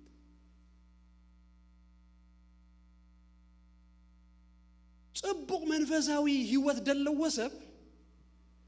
ነቲ ጽቡቕ መንፈሳዊነት ዘለዎ እዩ ዝደሊ እምበር ናብ ካልኣይ ከይድን ስለዚ እዛ ኣደ እዚኣሲ ታዝጠቕማ እያ ትነግራ ደላ ጥዑይ ትደልዮ ዓይነት ሰብኣይ ክትረኽብ እንድሕር ኮንኪ ህይወት ክእርያ እያ እታ ነገር ከምቲ ትምነዮ ዓይነት ሰብኣይ እንድሕር ኮይናሲ you have to change ተመረር ሓቂ እዚኣ ስለዚ እንታይ ክብለኩም ደልየ ካብ ናይ ገዛ እርስና ካብ መጀመርያ ክጅምር ከሎሲ ንኣምላኽ እናኽብርናዮ ንኣምላኽ እናቀደምናዮ ክንከይድ ከለና ከምኡ ዓይነት ሰቢና ንጋጠም ንደላለ እቲ ሓዳሩን ከምኡ እንዳኾነ ይድኸይድ ደቅናውን ከምኡ እንዳኾነ እዮም ዝመፁ ሓደ ሰብ እንታይ ኢሉ መስለኩም ደስ ዝበለኒ ዘረባይ ኣነ ኢሉ ከምዚ መሪር ትሩዝ ሓቂ ግን ከም ዘላታ እያ ንደቀ ኢሉ ከምቲ ኣነ ዘሎኒ ሓዳር ክህልዎም ጌርኤ ዘእበኽዎም ኢሉ that's what I tried ከምቲ ኣነ ዘለኒ መንፈሳዊነት ክህልዎም እየ ዝደሊ ኢሉ እንታይ ማለት እዩ ንስኻ ዘይብልካ መንፈሳዊነት ኣብ ደቅኻ ይመፅን ንሓደ ትፈልጦ ንክስቶ ምሰሎ ኣይሰርሕን እዩ ብራዘር እስኻ እትኾኖ ዘበለ ሁሉ ግን ቀሊል እዩ ክወስድዋ እዩ ስለዚ ሰገን ኤክስቴንሽን ኩላስ ከማይ ላይ ትኸይድ ኣባኻ ደሎ ሓዳር ኣብ ቤትካ ዝርእይዎ ነገራት ድማ ንስኣ ታንሶሙን ክህዝዋ ታንሶሙን ናቶም ጌረማ ክኸዱ ድኽእሉ ስለዚ እታ ቀዳመይቲ ነገር ኣብ ቤትና እንታይ ትኾን መስለኩም ንኣምላኽ ዝግብኦ ቦታ ንሓቦ ንእግዚአብሔር ነቀድሞ ንኣምላኽ ክነቀድሞ ከለና ንእግዚአብሔር ዝግብኦ ቦታ ክንህቦ ከለናስ እቲ ቤት እና ተስተኻኸለ ከምቲ ዝግብኦ ከምቲ ናይ እግዚአብሔር ዕላማን አጀንዳን ከምቲ ናይ እግዚአብሔር ህንጻጽ ከምቲ ናይ እግዚአብሔር ዲዛይን ድማ እንዳኾነ ይዝመጽእ ስለዚ ቀዳመይቲ ነገር ሲን እግዚአብሔር ክነቀድሞ ንእግዚአብሔር ኣብ ቤትናስ ቀዳማይ ክንገብሮ ይግባእ ኢየሱስ ክርስቶስ ጎይታ እዩ ንኣምላኽ ክነቀድሞ ክበሃል ከሎስ ብፕራክቲስ ክመጽእ ከሎ ገጽ እግዚአብሔር ምድላይና ማለት እዩ ቃል እግዚአብሔር ሀቢርና ምድላይና ነቲ ናይ ኣምላኽ ነገርሲ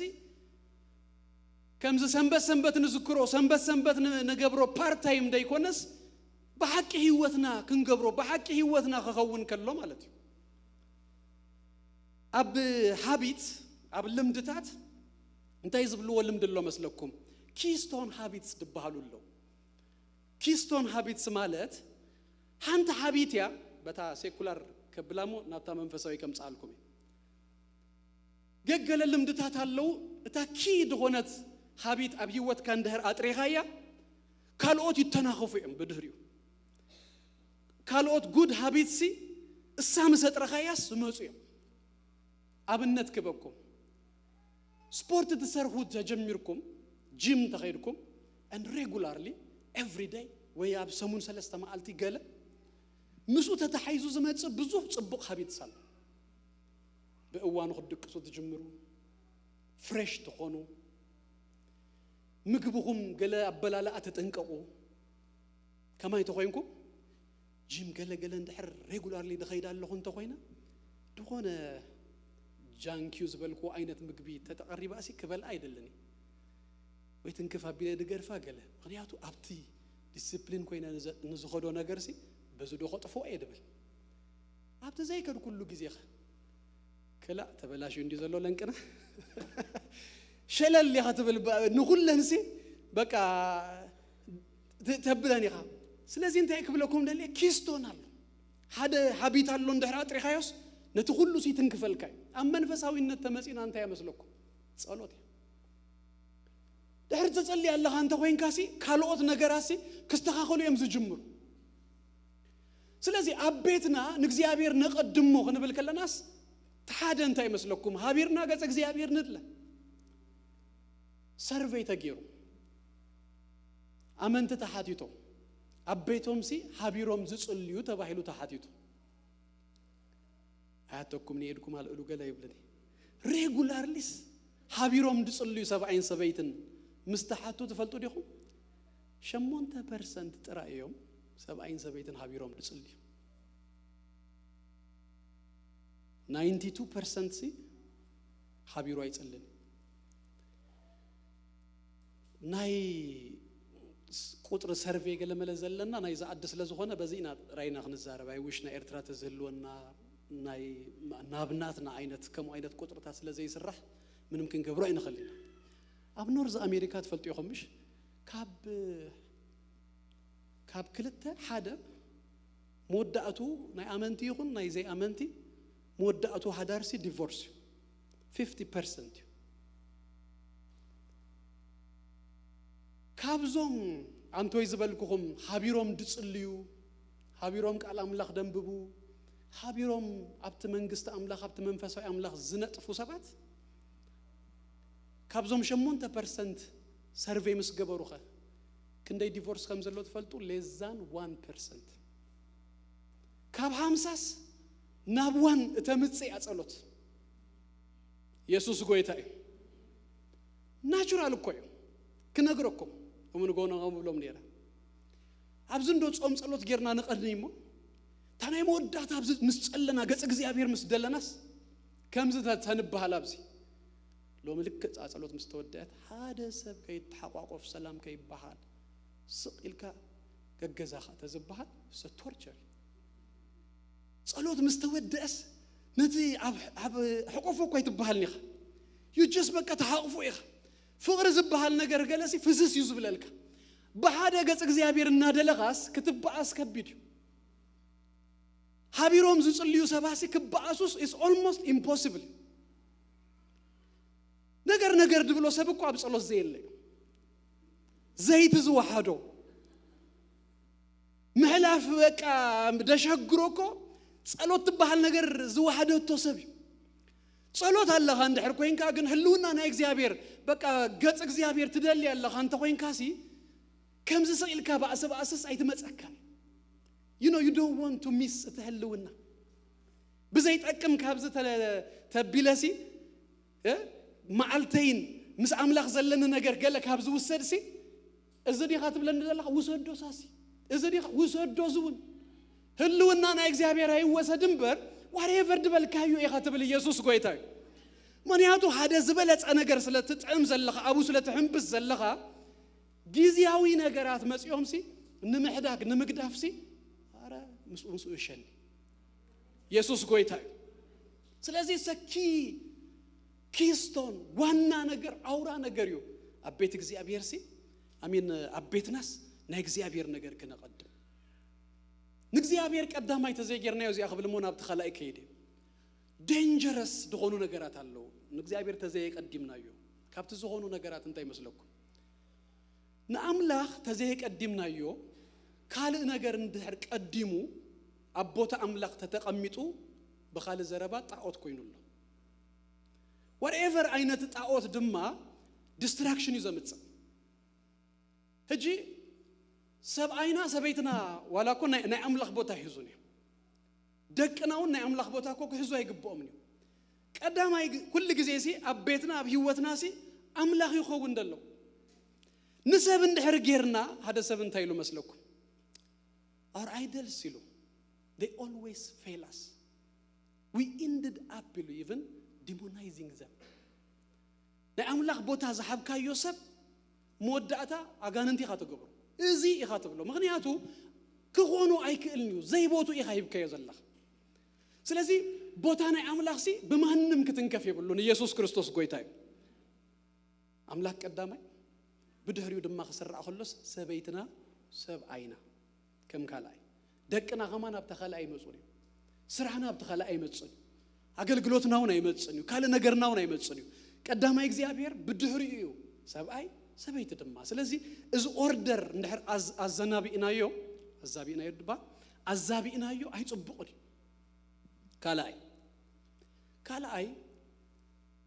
ሓጎስ ምፍጣር አቤትካ እጂ ታይ ማለት ካዩ ሓጎስ ምፍጣር ክትብሉ ንትኹሉ ይኹ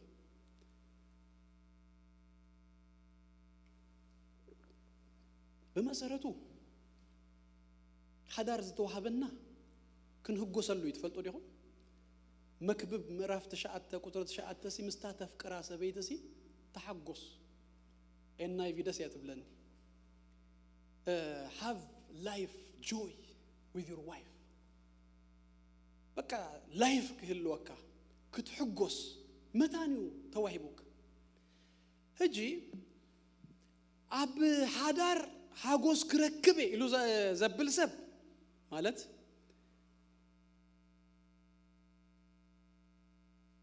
ከመይ ገርኤ ከረዳአኩም ቃላት ይዝመርጥ ዘለኹም ንሓጎስ ማለት ሓጎስ እትረኽበሉ አይነት ቤት ንኽትገብሮ ክትሰርሕ ትኽእል ኢኻ ፕሮብሌም ድኸውን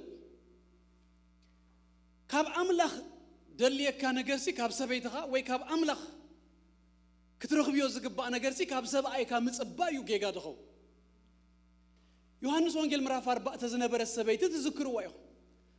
ናታ ፕሮብሌም ናይት ውሽጣ ጎደሎ ዝመልእ ምንጭ ሓጎሳ ክኸውን ዘለዎ ጎይታ አይረኸበትን ግን ብሰብኣይ ትደልዮ ነይራ ከይዳ ድማ 5-6 በጽሐ ሕጂ ካብ አምላኽ ጥራይ ድርከብ ነገርሲ ካብ አምላኽ ጥራይ ድርከብ በማንም በኻለ ነገርሲ አይምላአን ኢየሱስ ጎይታ እዩ ስለዚህ ከምታ አንቶይ ዝበልኩኹም ሓደ ሲንግል ከሎሲ በቃ ምስተመርዓው ሄድ ሕጎስ ኢሉ ድደፍኦት ኮይኑ ናይ ምሕጓሱ ነገር ገለሲ ይጋገሎ ኢሴት ፎር ማለት ን ኤክስፔክት ዝገበሮ ዘይከውን ነገር ስለዝኾነ ዲዛስተር ይዝገጥሞ ሕጂ ኣብዘለኻዮሲ ብጎይታ ሕጉስ ከምታ አንቶይ ዘመርናዮስ ምንጭ ሓጎስና ምንጭ ሰላምና ኢየሱስ እዩ ክብረና አምላኽና ይኹን ሕጂ እዝና ኾነ ግን ብገዛእ ርሰይ ምንጭ ሓጎሰይ ንጎይታ ገይረዮ ምንጭ ሰላመይ ንጎይታ ገይረዮ ምስአተና ግን ሓጎስ ክንረኽበሉ መታን መቋሰሊ ደይኮነስ መሐጎሲና ኸውን መታን ግን ክንሰርሐሉ ግን ንኽእል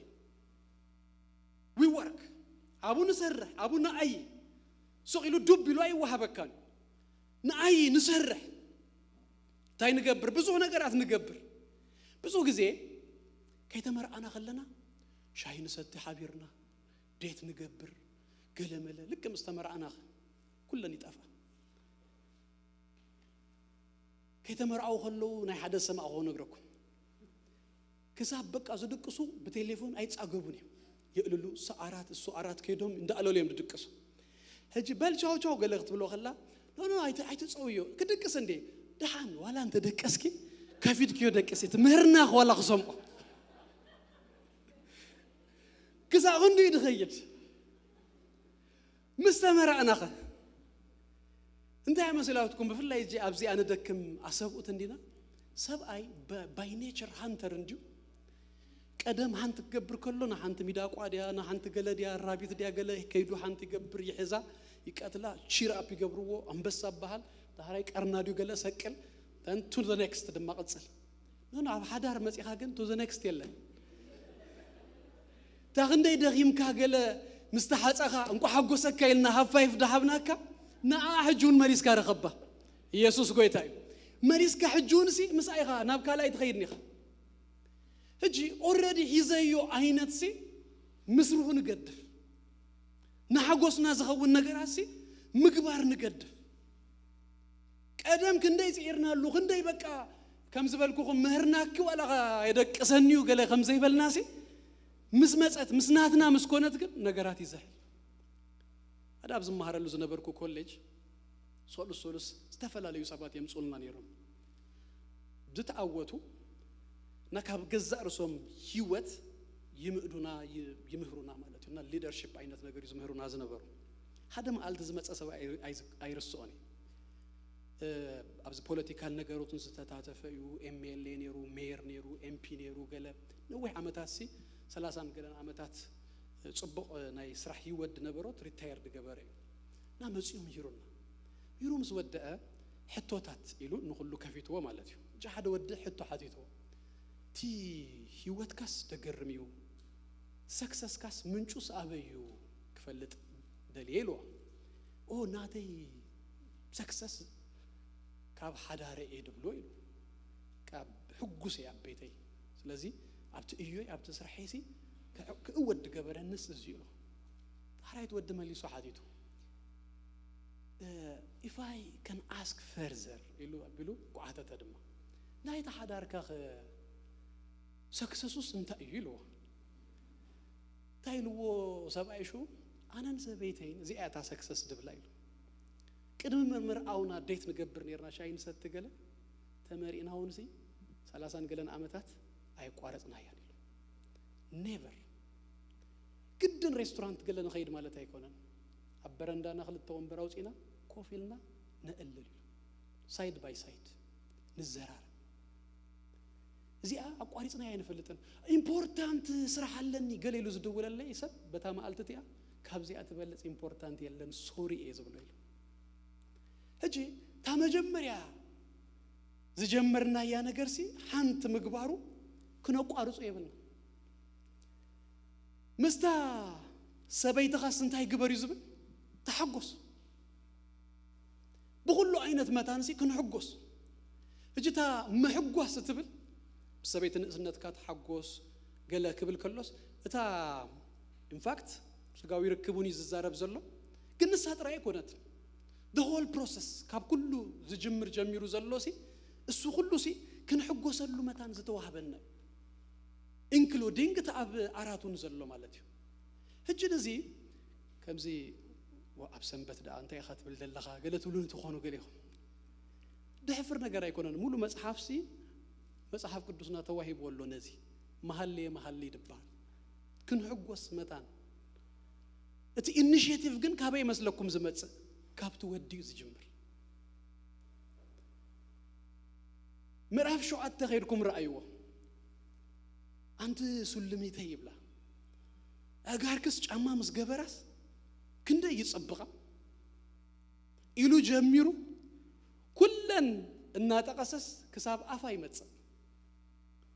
هذا ود مصحف قدوس أنبب يلوم أنبيبو واي فلتني زودي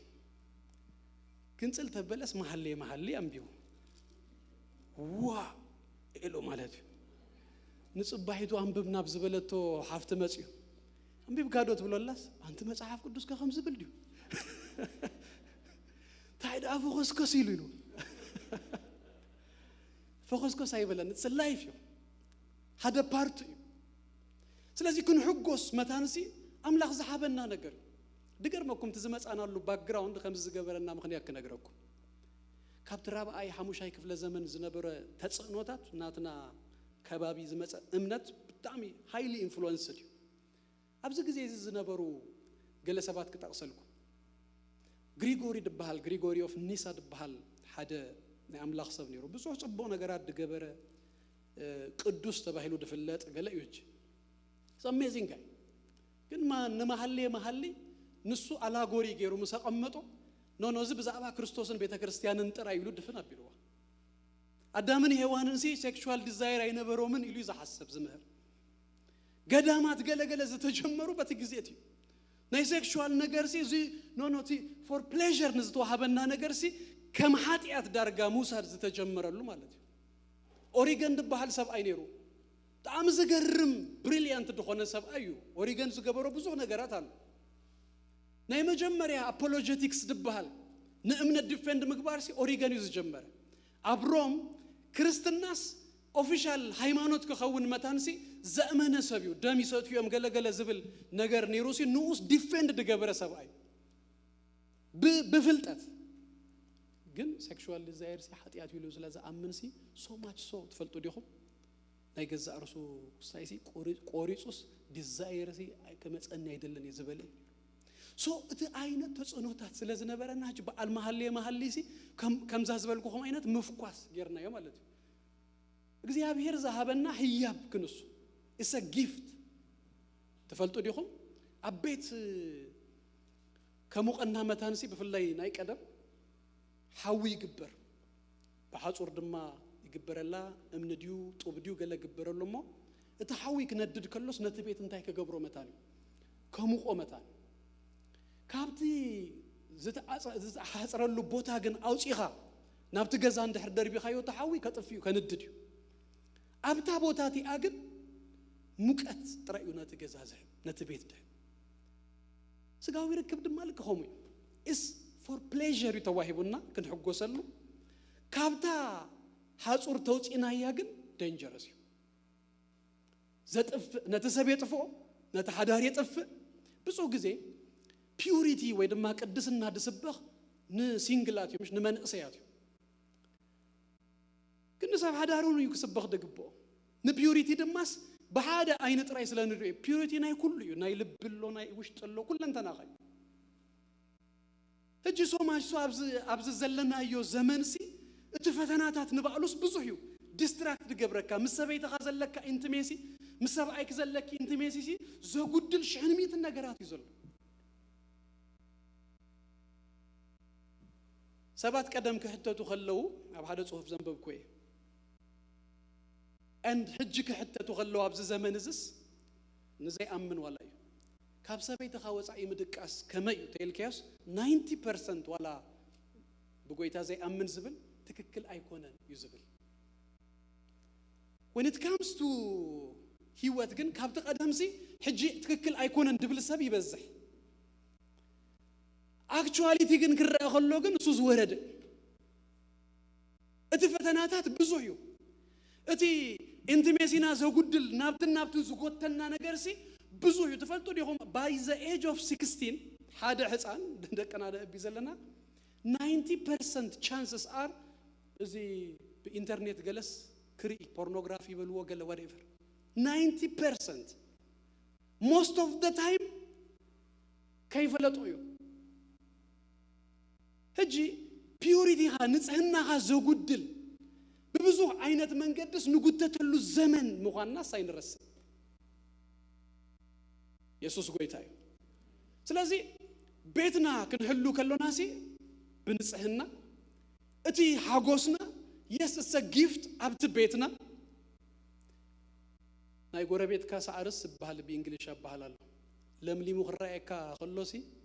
it's time ሳዕርኻ ማይክ ተስትዮ ይብል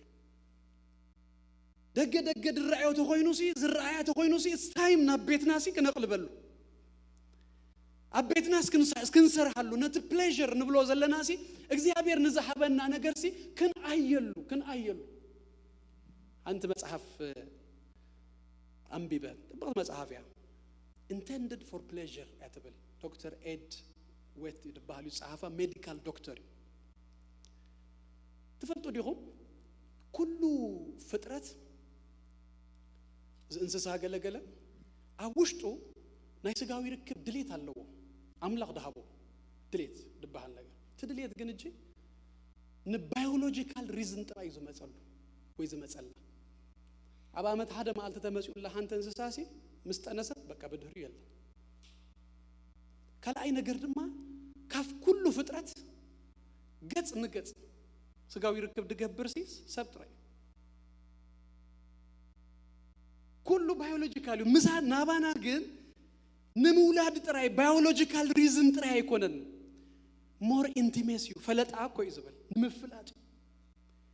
መጽሐፍ ቅዱስ ቀዳማይ ቆሮንቶስ ምዕራፍ 7 ቀመጠልና ዘ ኦንሊ ታይም ኣብ ጊዜ ጾምን ጸሎትን ጥራይ እኮ ካብ ሬጉላር እዚሲ ይጉደል በስ ክልቲኦም ስምም ኢሉ ዘጓደሉ እጂ እዚ ተረዲናስ እግዚአብሔርሲ ንሓጎስና ምስታ ተፍቀራ ሰበይቲ ተሓጎስ ተባሂልና ግን ንፍጠር ቲ አትሞስፌር ሲ ነምጻይ ፓስተር ብራያን ምራው ለና ድማ አደኒ አይረሶኒ ህይወት ይሉኒ በብዙ ነገር አደ ተመለአት ያ ደ ሐሰብ ካዮም ዝሕዝኑኻ ነገራት ምምጾም አይተርፍን እዩ ግን ድማስኻስ ዝሕጉሱኻ ነገራሲ ክትፈጥሮም ክትኽእል አለካ ኢሉ ዳራይ 10 ዓመት ዲኻ ገለ ተመሪኻስ ጥምት መሰበል ከዩ 10 ዓመት ሲ ደሕዝነካ ጥራይ ከይመልእ ደሕጉዘካ ትዝክሮ ዘኪርካስ ሓቢርካ ትስሕቀሉ ገለ ነገራሲ ክትፈጠር ክትክእል አለካ ምስ ፈጠርከ ኢኻ አሃ ላይፍ ኢዝ ጉድ ትብል ተዘይ ኮይኑ ግን ዝጻዓነካ አታ ዝኽእል ናብራ ሓዳር ከቢድ እዩ ገለ መለ ዝብል ዘረባ ሰማኹም ቀደም ከይተመርዓኹም ከምኡ ዓይነት ዘዳግም ዘረባታት ኖ ከምኡ ኣይኮነን እሱ እዩ ገይርዎ እምበር እግዚኣብሔር ሲና ሓጎስና እዩ ዝፈጠሩ ኣብ ገዛእ ርእስና ኢንከሬጁ ከም ምኽሪ ኣነ ሎም መዓልቲ ክብለኩም ደሊ ኢንቨስት ክንገብር ብዙሕ ግዜ ንሕና ኣብ ካልእ ኢና ገንዘብ ነውፅእ እምበር ኣብቲ ገዛእ ርእስና ሲ ነውፅኦ ገንዘብ ሲ ከም ናብ ማይ ንድርቢ እዩ ዝመስለና ኣብ ገዛእ ርእስና ሰብኣይን ሰበይትን ሲ ግዜ ክነጥፍኣሉ ገንዘብና ክነጥፍኣሉ ንሓጎስና ዝኸውን ነገር ክርኤት ክንገብር ሓደ መዓልቲ ድኾንናዮ ክነግረኩም ኩሉ ግዜ ዘዘኽኪርና ሕጂ ንስዕቁ ካብዚ ሳውዝ ኢልኩም ተዘዊርኩም ሞንታና ኢኹም ትበፅሑ ኣብ ኣሜሪካ ሕጂ ናብ ኣይዶሃ ኢና ንኸይድ ነርና ዘዊርና ድሕውኽ ስለ ዘይብልና ቅድሚ 5-6 ዓመት እዩ ቅድሚ ምውላድና እውን እዩ ሳሌም ንኸይድ ነርና ሕጂ ሓንቲ መዓልቲ ኣብዚ ሞንታና ሓዲርና ንፅባሒቱ ድማ ናብቲ ንኸይድ ተባሂልና ከድና ኣብ ሞንታና ሓዲርና ንፅባሒቱ ድማ ናብቲ ኣይዶሆ ክንከይድ ተበጊስና ኣብቲ ሆቴል ዝነበረት ሪሴፕሽን ናብዚ ቦታ ኢና ንኸይድ እንታይ ትሕብርና ገለገለ ኢልናያ ጋእሳሮም ቫኬሽን ኢላትና እወ ኢልናያ ሞዶ ሓውኽ ነገር የብልኩምን እዚ ሃይዌይ ኣሎ በዚ ድማ ክትከዱ ትኽእሉ ኢላ ሓንቲ መንገዲ መሪሓትና ሕራይልና እታ ዝበለትና መንገዲ ኸይድና እዚ ሮኪስ እትሪእዎ ኣብዚ ዘሎ ኩሉ ከም ዘለዎ እዩ ናብኡ ዝወርድ ተን ከተማታት ንባንፍድ መስላ ገለ ከም ዘለዎ እየን ደለዋ ሕጂ ናብቲ ዝበለትና እንተኸድና እቲ መንገድን ከምዚ ጎቦ ዓይነት እዩ በዝን ግን ፎረስት መሊእዎ ኣሎ ዘዊርና እንዳዘወርኩ ኣብቲ ጫፍ ጎቦ ምስ በፃሕና መንገዲ ሰብ ዝበሃል ይብሉን ኣብዚ ዓዲ ኩሉ ግዜ መንገድስ መኸልከሊ ገብሩሉ እዮም ኣባ መኸልከሊ የብላ ገለ የብላ መንገድታ ጫፍ ናይታ ጎቦ ምስ በፃሕኩስ ከምዚ ይብላ ኣለኹስ ታሕቱ እዩ ዘሎ ብዓሰርተ ገለ ምዝዋር ጀሚረ ለካ ሓይትፈርሄ ማለት እዩ ኢለ ክሳብ ሕጂ እናዘከረት ሳሌም ትስዕቆ ሽገባስ ናይ ላይፍ ታይም ክስታይ ትብለኒ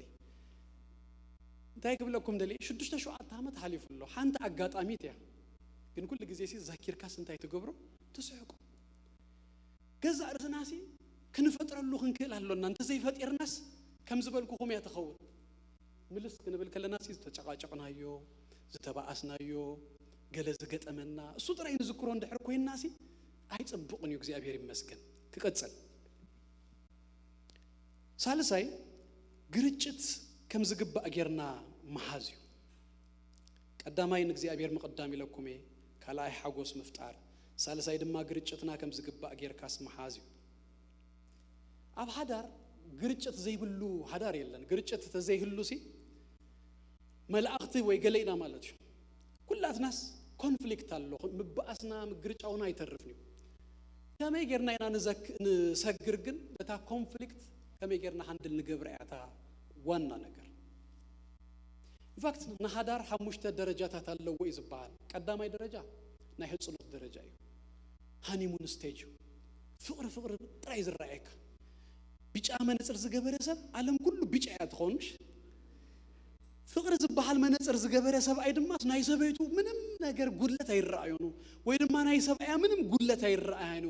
በቃ እሱ መልኣኽ ናይ ላይፍ ሪያሊቲ ዝበሃሉ ግን ምምጾም ኣይተርፉን ድሕሪ ዝተወሰነ ግዜያት ግን ናብቲ ሪያሊቲ ንመፅእ ጎደሎ ክንርኢ ንጅምር ጎደሎ ናይ ሰብኣያ እውን ክትርኢ ትጅምር ክንፋለጥ ንጅምር ማለት እዩ እጅ ተኻልኣይ ደረጃ ናይ ምፍላጥ ደረጃ እዩ ዝበሃል ተፋሊጥካ ትብል ደይትፈትዎ ነገር ንኣኻባህ ደይብለካ ነገር ሲ ብዙሕ 100 ከም ዘሎ ሲ ክተስተብል ትጅምር እሱ እናበዝሐ ኸይድ ከሎ ናብታ ኮንፍሊክት ስቴጅ ድማ ምብፃሕና እውን ኣይተርፍን ግርጭት ትጅምር ኣክቹዋሊ ሲ ክንጋጨው ንጅምር እጅ እዚኣ ዝሰገረ ተሓዳሩን ሰጊሩ ኣሎ በቃ ጥዩ ኸይድ ኣብዛ ስቴጅ እዚኣ በፂኡ ግን ነቲ ኮንፍሊክት ሃንድል ምግባር ዝሰኣነ ድማ ተሓዳር ፋህያ ትብል እዚኣ ተተሰጊሩ እንታይ ዝበሃል ደረጃ ኣሎ መስለኩም ናይ ምርግጋእ ደረጃ ተባኢስካ ሲ ወፀልካ ማለት እዩ እረፍ ትብል በቲ ኩሉ ግዜ ትጨውጭቃ ዝነበርካ ነገር ሲ ድሓን ጎደሎ አንዴ ድኻማ እዩ ገሌልካስ ክትርድኦ ትጅምር ብዛዕባኡ ሲ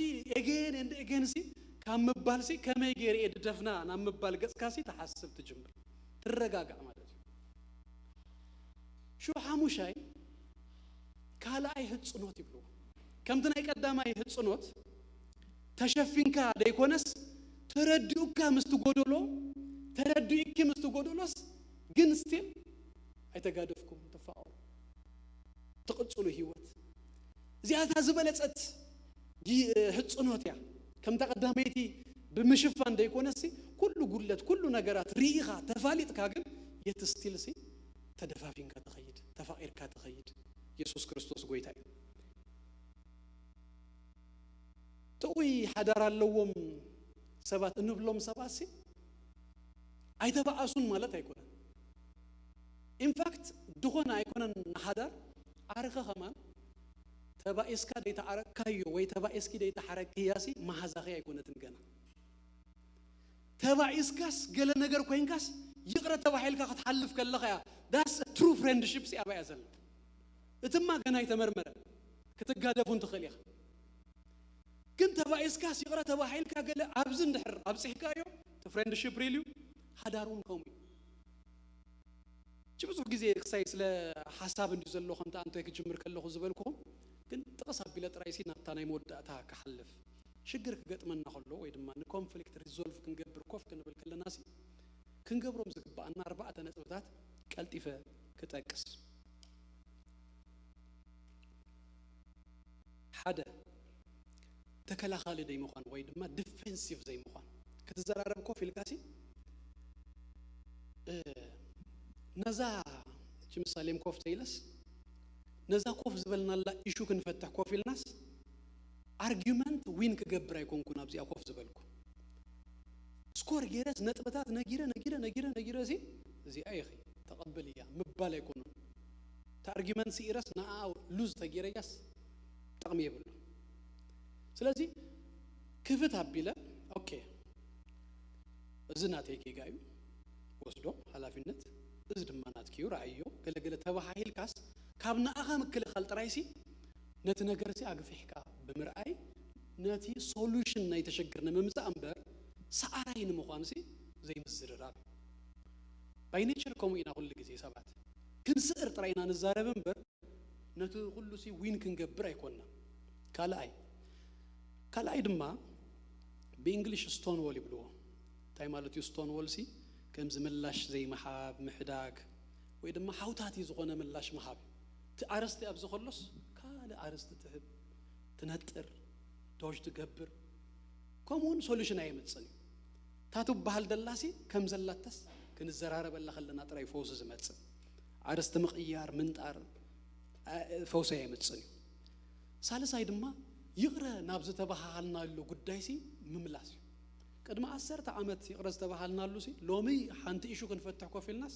قدامون كمزي يركي الى تمصي كغوتتيو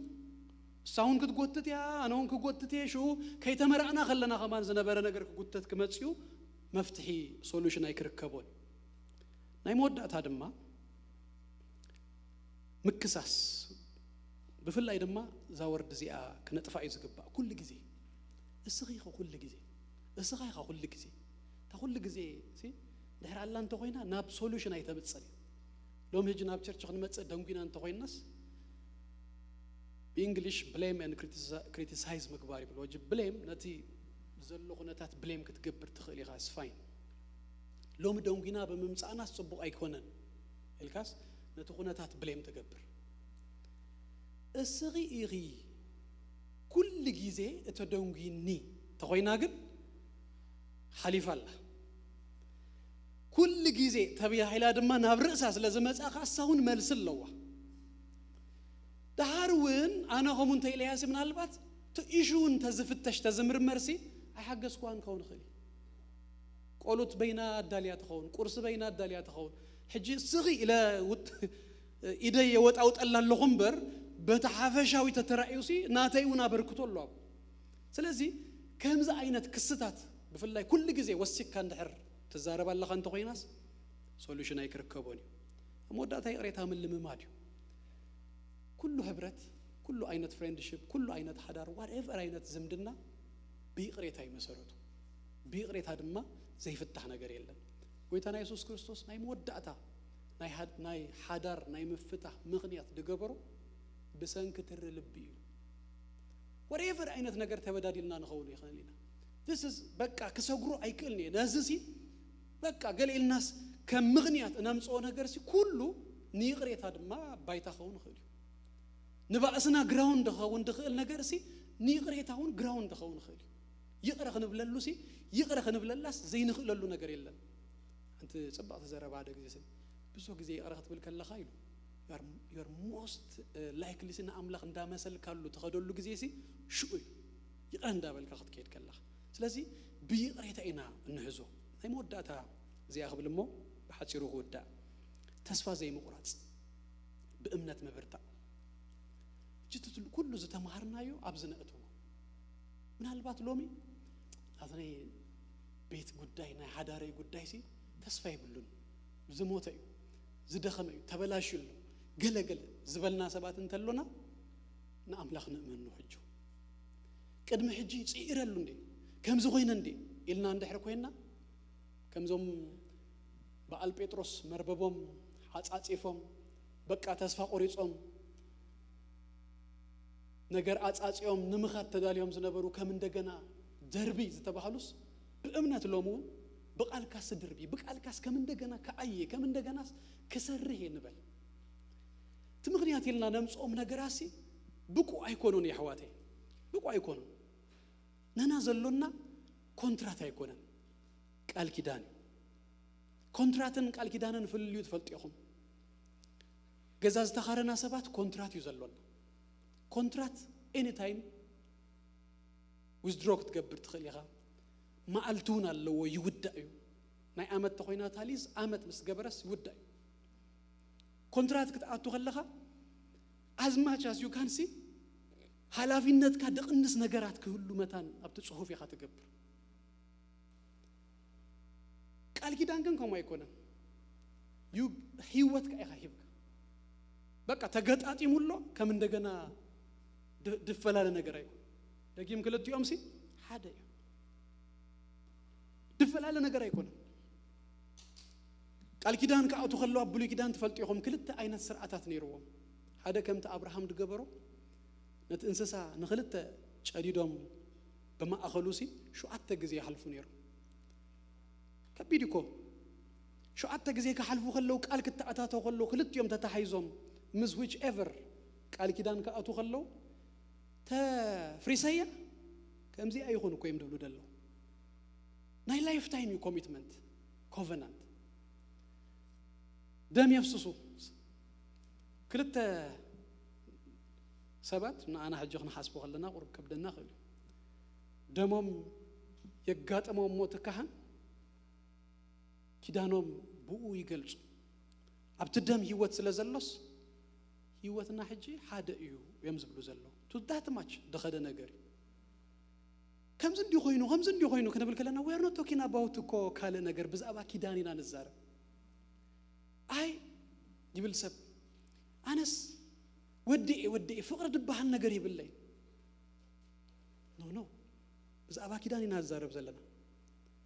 مكينا خاصي ندادي تودي أس تقول فارغ عندنا ندادي غيرك كان عندنا ندادي تملأ فقر تودي نصلي كم እንደገና ትምላ كم እንደገና ትምልይ እንበራ ይገደፈን ኢየሱስ ጎይታ قال يوسف دما አይስማ አንኒ በቃ ከቅጽልሲ አይ ዋላ ባሉ አይመጸለይን ይዞሉ አይስማ አንኒ ማአስ ህይወት ይخيት ደቀኻ ከተብዮም ገይታ ቢዮም ሲ በአይስማ አንዶ ተገድፎ ብዙ ነገራት ስራሲ ገድፎን ከይት ገድፎን ሲ በአይስማ አንገለሎ ተخيት ግብር ክትከፍል ሲ አመት መወዳታስ በአይስማ አንገለስ ይخيድ you have to pay ተዘይኮነ ከመጹ ኸይም በዚያ ኸዙ ኸይም ስለዚህ አብካለ ደይን ገብሮሲ ከመይገርና አቡ አፕላይ ክንገብሮ ነፍት አይ እዚያ ሰበይቲ አይተልወጥኒ አይተሰመኒ እዚ ሰባይዚ አይልወጥኒ አይሰምዕኒ ብዛዕባ ሰባይዚ ንዛሬ በለናን ሐወይ ሃፍተይ ብዛዕባ ዛ ሰበይቲ እዚ አንዛረብ የለናን ብዛዕባ አምላኽና ንዛረብ አምላክ ግና ንሁሉ ይለውጥ አምላክ ግና ንሁሉ ይቀይር كن أمن كلوناس نتسب يكوننا نكون أمن نأملاخينا نأمن in fact كن مرأو خلناون سالساينا يكونوا زت أمرنا نسيو اتكيدان نسبيت يتراي يكون نأملاخون تقال سي نأملاخون يهبيو سلازي حجون تزجمر الناس كفت زماني زدخم ناس كمن دغنا تسفال مونياتو سبك ود خلوسي زجمر دم املاخلو زموت زتنس دم املاخلو انا بين يد صرلو زلخو حج انا بين يد سرح زلخو سوكي اجوخي بينها انت خونكا بينك انت خونكون سرحلو دواي تبلي بامنت تملالسي تقال كمودا يكونتن بامنت انبر بمرعين ملالس ስለዚህ በእምነት ንኺድ ኢየሱስ ክርስቶስ ጎይታ እዩ ጎይታ ኢየሱስ ይባርኩም ርዕስናድነን አብልና ንጸልይ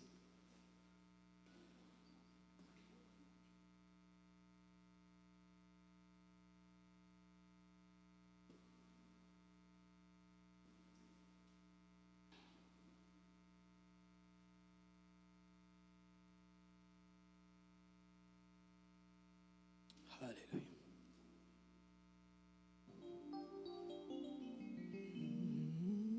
كابزلنا يوتسينا نعمل خمس جنة صلينا ودينا እግዚአብሔር ይባረክ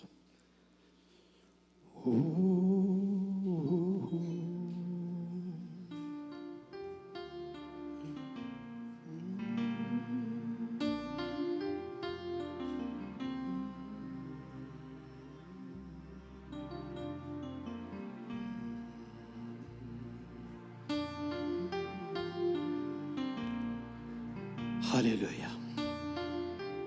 መንፈስ ቅዱስ አቤት ነፍስ ወከፍና خنفس ከምን እንደገና ንሱ ኃይሊ ንሱ አቅሚ ንሱ ጉልበት ግበና ክንህጎስ ዘሐበና ሐዳር ክንህጎስ ዘሐበና ቤት በኢየሱስ ክርስቶስ ስም ሃሌሉያ በሐቂ ከመ ሆነልና ክንህጎሰሉ እግዚአብሔር ይባረክ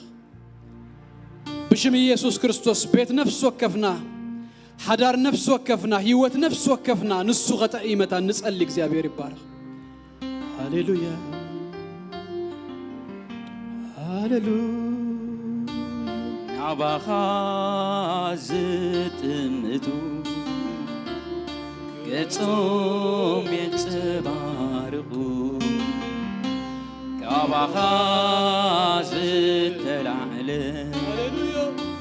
برهان كاب قطوم يرأي نبخازت امتو قطوم ينتبارو كابخازت العلي برهان كاب قطوم يرأي عبيت كان حاقوس تقاب علو عبيت كان حاقوس تقاب علو عبيت كان حاقوس تقاب علو عبيت كان حاقوس تقاب علو عيلوم بأخاز خونه بالبوم نمجد خاز حاسبو سبا كاب كبري يخدو عب كن ميخا يملالسو عيلوم بأخاز خونه بالبوم نمجد خاز حاسبو سبا كاب كبري يخدو عب كن ميخا يملالسو عباخا توكيلو زحفره አይሬኹን ኣብ ዘመነይ ኣባኻ ተወኪሉ ዝሓፈረ አይሬኹን ኣብ ዘመነይ በኣኻ ተመኪሑ ዝሓፈረ አይሬኹን ኣብ ዘመነይ በኣኻ تمكحو زحفر አይሬኹን ዘመንን ናባኻ ዝጥምቱ ገጾም የንጸባርቑ ካባኻ ዝተላዕለ ብርሃን ካብ ገጾም ይረአ ናባኻ ዝጥምቱ ገጾም የንጸባርቑ ካባኻ ዝተላዕለ ብርሃን ካብ ገጾም ይረአ